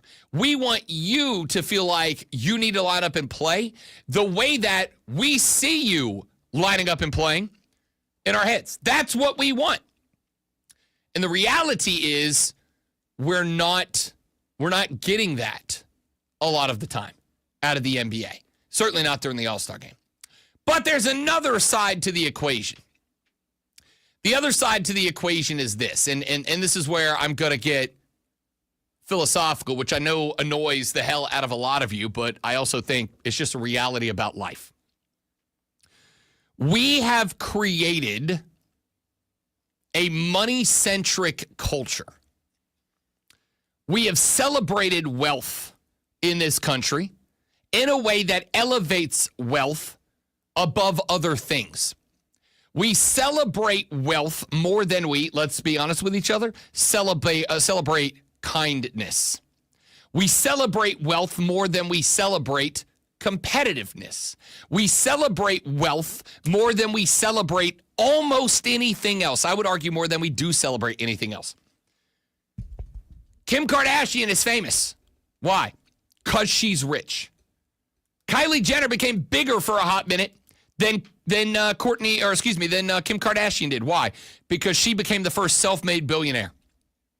Despite the fact that in order to do that, she created a GoFundMe and asked fans to give her money because she was rich, but she wasn't B with a billion rich. And hundreds of thousands of Americans sent this woman money just so they could say that they were part of the drive that made her more money. We celebrate wealth over anything. So do not be shocked when people who are in a position to play a child's game and to make generational wealth that will still be there and available for their great grandchildren, say, I am not going to participate in an exhibition event that could risk my ability to make wealth for my kids and their kids and their kids' kids and their kids' kids. I'm not going to sacrifice myself for that exhibition. And I would point out that when you have a sport like the NHL, the most lucrative NHL contract right now belongs to Leon Draisaitl of the Oilers. He has a contract right now valued at 8 years for $112 million. That's an average of about $14 million per season. He has the longest contract in the NHL. $14 million per season. There are guys on that NBA All-Star team that are making 3, 4, 5 times that much money. Part of the reason that hockey guys are willing to go out there and lay it down for an all-star exhibition game is what? So that they can try to increase those numbers. Just like back in the late 90s and early 90s, NBA guys were not making the money, comparatively speaking, that today's all-stars are making. Today's all-stars have hit what certainly feels like probably closer to the roof of what can be made than the floor. So when you celebrate wealth the way that America celebrates wealth, don't be surprised when people who have wealth go, yeah, I'm not gonna do it the way you poors want me to do. I'm not gonna do it the way that those of you who buy tickets to see me play want me to do it. I'm gonna do it the way that best gives me the opportunity to keep doing it. I agree with PK. But the reality is that's a standpoint that works if and only if you are in an ideal world. And we're just not. We're not. We're in a country that celebrates wealth above all else. And we have paid these athletes, specifically in the NBA, but the NFL this is true about as well, so much damn money. We are talking, for the record, we are talking about Sam Darnold, a career backup guy, getting a contract for 2 years. That is $12 million shy of what Leon Draisaitl is making in 8 years. Do you understand why guys like Draisaitl might be a little bit more interested in going out there and lacing up the skates and strapping on the helmet and playing hard so that one day they can get enough people watching that Leon Draisaitl's 8-year, $112 million contract becomes a 2-year, $112 million contract. It's not that hard to figure out. You can get mad all you want, but the reality is right there in front of us. NBA guys are making in half a season what the most highly paid NHL players making over 8 years. Wango bango, that's pretty much it, yeah? That's pretty much it. It's not as there's been all this talk in college. Well, Kobe's playing with dislocated fingers and broken noses and all that, and that's great. Listen, there's a reason we celebrate Kobe Bryant, right? There's a reason we celebrate Michael Jordan. I've talked about this before. There are some guys who are going to be that guy. There are some guys who are going to be willing to risk that because that's what you do in the name of competition. But I'm going to tell you right now, they're rare. That is why we celebrate them when they show up, because they are willing to do that, and 99% of people aren't. I've said this before. I want you to look yourself in the mirror, and I want you to ask yourself, do you genuinely have the Mamba mentality, that Kobe Michael work ethic that we talk about and celebrate? If you are being intellectually honest with yourself, I would make the argument that, like, listening to this broadcast, there's roughly 12 million people listening to this show right now. I would be willing to bet there's like 4 of you that can honestly say that you have that mentality about your job. Honestly, there's a few of you. I work hard. I'm in here at 4 a.m. every morning. I leave here about noon every day. I go home, I have lunch, I take a quick siesta, I get up, I work more, making social media videos, whatever. I'm going to Swamp Rabbit games and working those. I'm going to Triumph games and working those. I'm going to social events around town and shaking babies and kissing hands and whatever. I work hard. And I will tell you, I don't have the Mamba mentality, right? I don't have that mentality. I wish I did. Maybe I'd be a billionaire by now if I did, but I don't.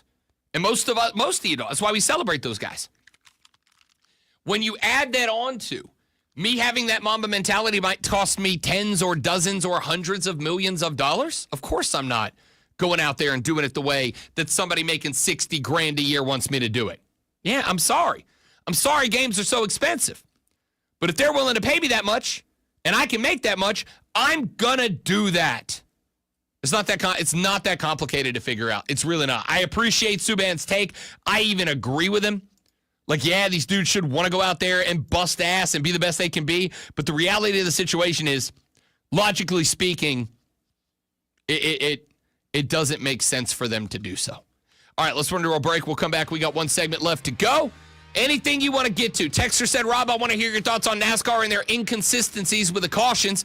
At the end of races, we were robbed of a great finish at Atlanta, in my opinion. I don't disagree, and I will talk about that and whatever else y'all want to add to the list. 844-326-3663 when we return on The Rob Brown Show in the Fan Upstate.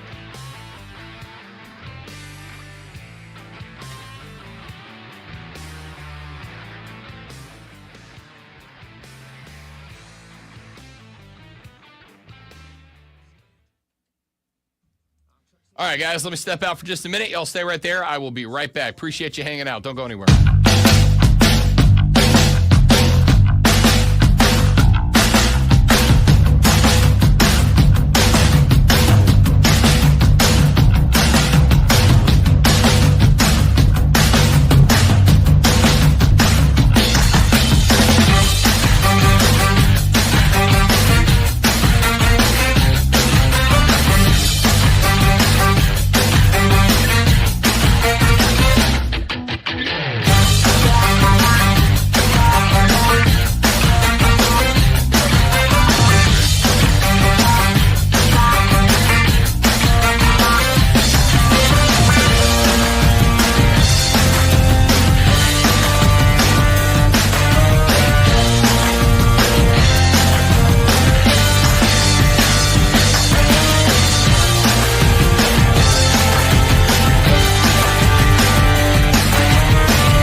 right. Thanks for hanging out, dudes and dudettes. I appreciate you.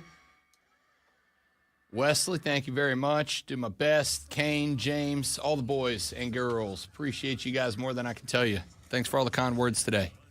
Very much appreciated.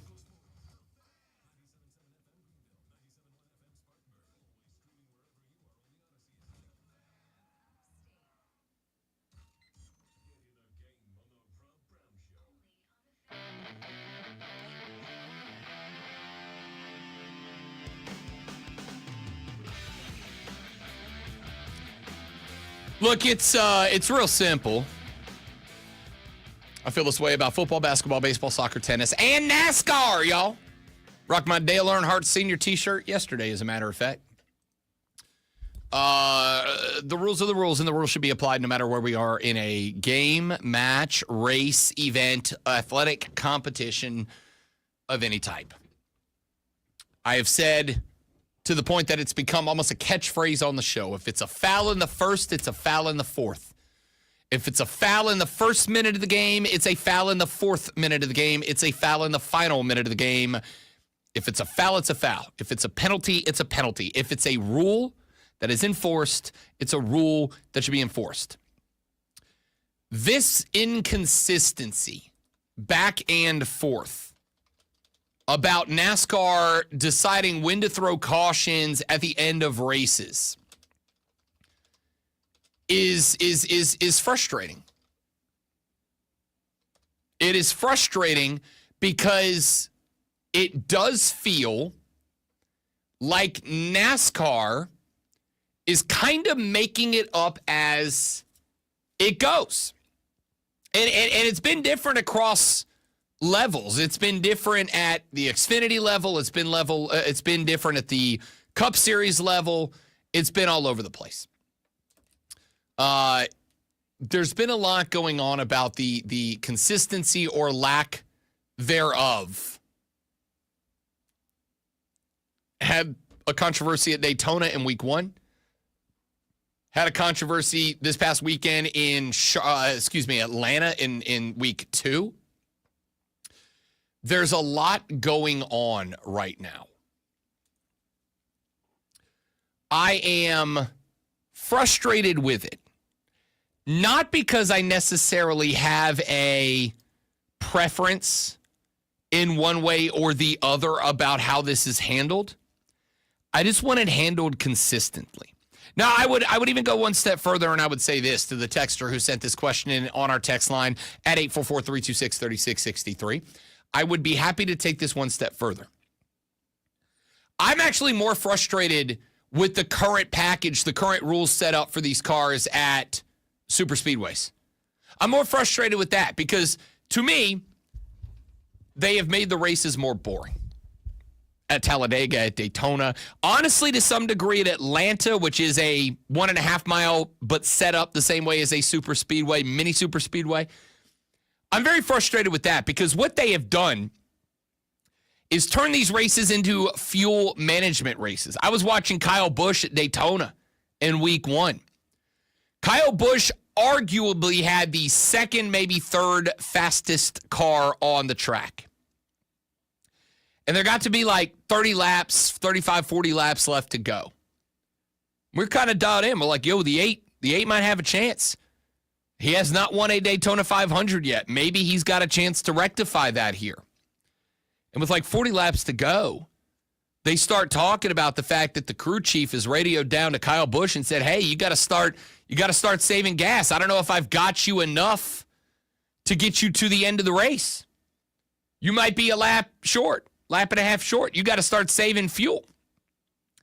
And now in a spot where Kyle Busch could have theoretically started trying to outpace the field, maybe found a bump draft partner to go with him. Maybe they can put a 3 or 4 car chain together. Maybe they can pull away from the pack. Maybe they can create some separation, and maybe they clear themselves from the big one. So instead of getting dragged down when Logano and Stenhouse started acting like clowns in the middle of the pack, maybe now Kyle Busch can separate himself a little bit. Maybe he's running well ahead of those two when they start getting into each other.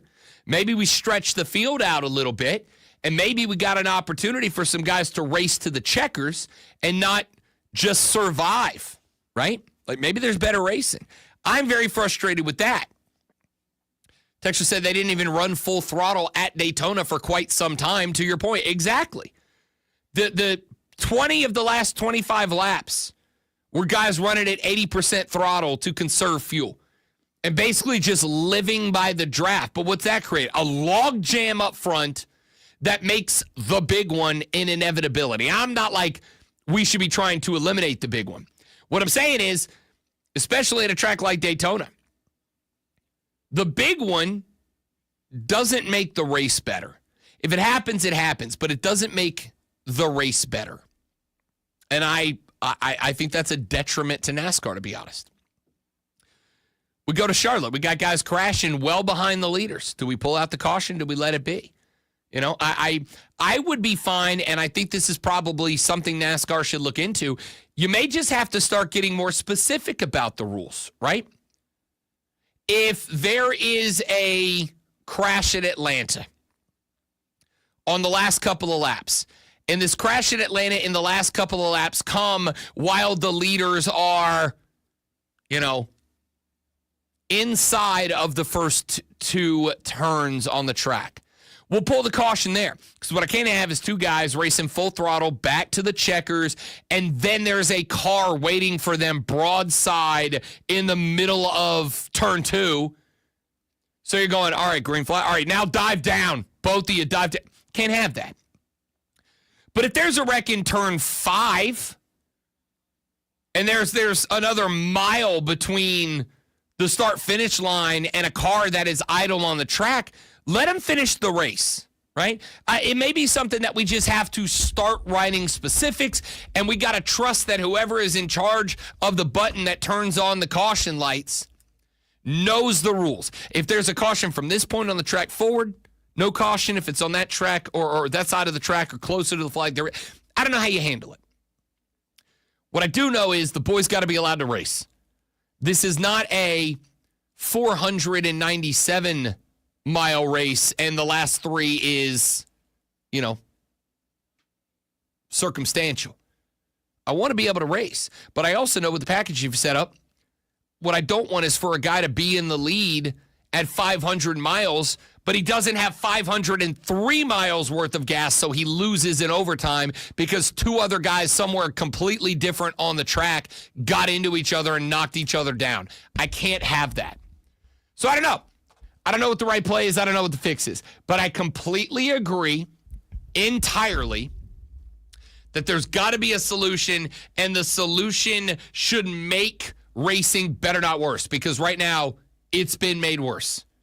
Again, I actually have a bigger problem. I have a more genuine problem right now with the package that they have set up to run at the super speedway. A package that puts an emphasis not on great racing, not on compelling finishes, not on shootouts down to the checkered flag, but the emphasis is on saving gas. And much like I've said for years, I firmly believe all 32 NFL stadiums should be domed because I do not want to see what team is better at playing when their hamstrings are cold. I don't want to see which team is better at holding onto the ball when it's wet. I don't want to see which team is better at the rain. I want to see which team is the better football team playing football. Same thing here. I don't want to see which NASCAR team is the best at gas conservation. I don't want to see which player or which racer, which driver is better at managing fuel. I want to see which team puts together the best car. I want to see which driver has the most gas to get there. It's not that complicated, but it is that frustrating. All right, that's going to do it for me. Thank you guys for being here today. Thank you for being a part of the show. Thank you for those of you that have texted, that have called, et cetera, et cetera. You mean the world to me, and thank all of you for listening. I am out. I'll be back tomorrow. We'll do it all over again. Thursday, obviously, Rashad Beard coming by at 8:40 to talk Panthers. Lulu Kesson at 8 o'clock to talk Gamecock football and basketball. Hayden Ask Mario at 9 to talk NBA and NFL. Fight Club at 9:20 to talk wrestling and MMA. Y'all, I'm off to celebrate my 40th birthday. Have a good rest of your day. See you back here tomorrow on the Rob Brown Show and the Fan Upstate. Later.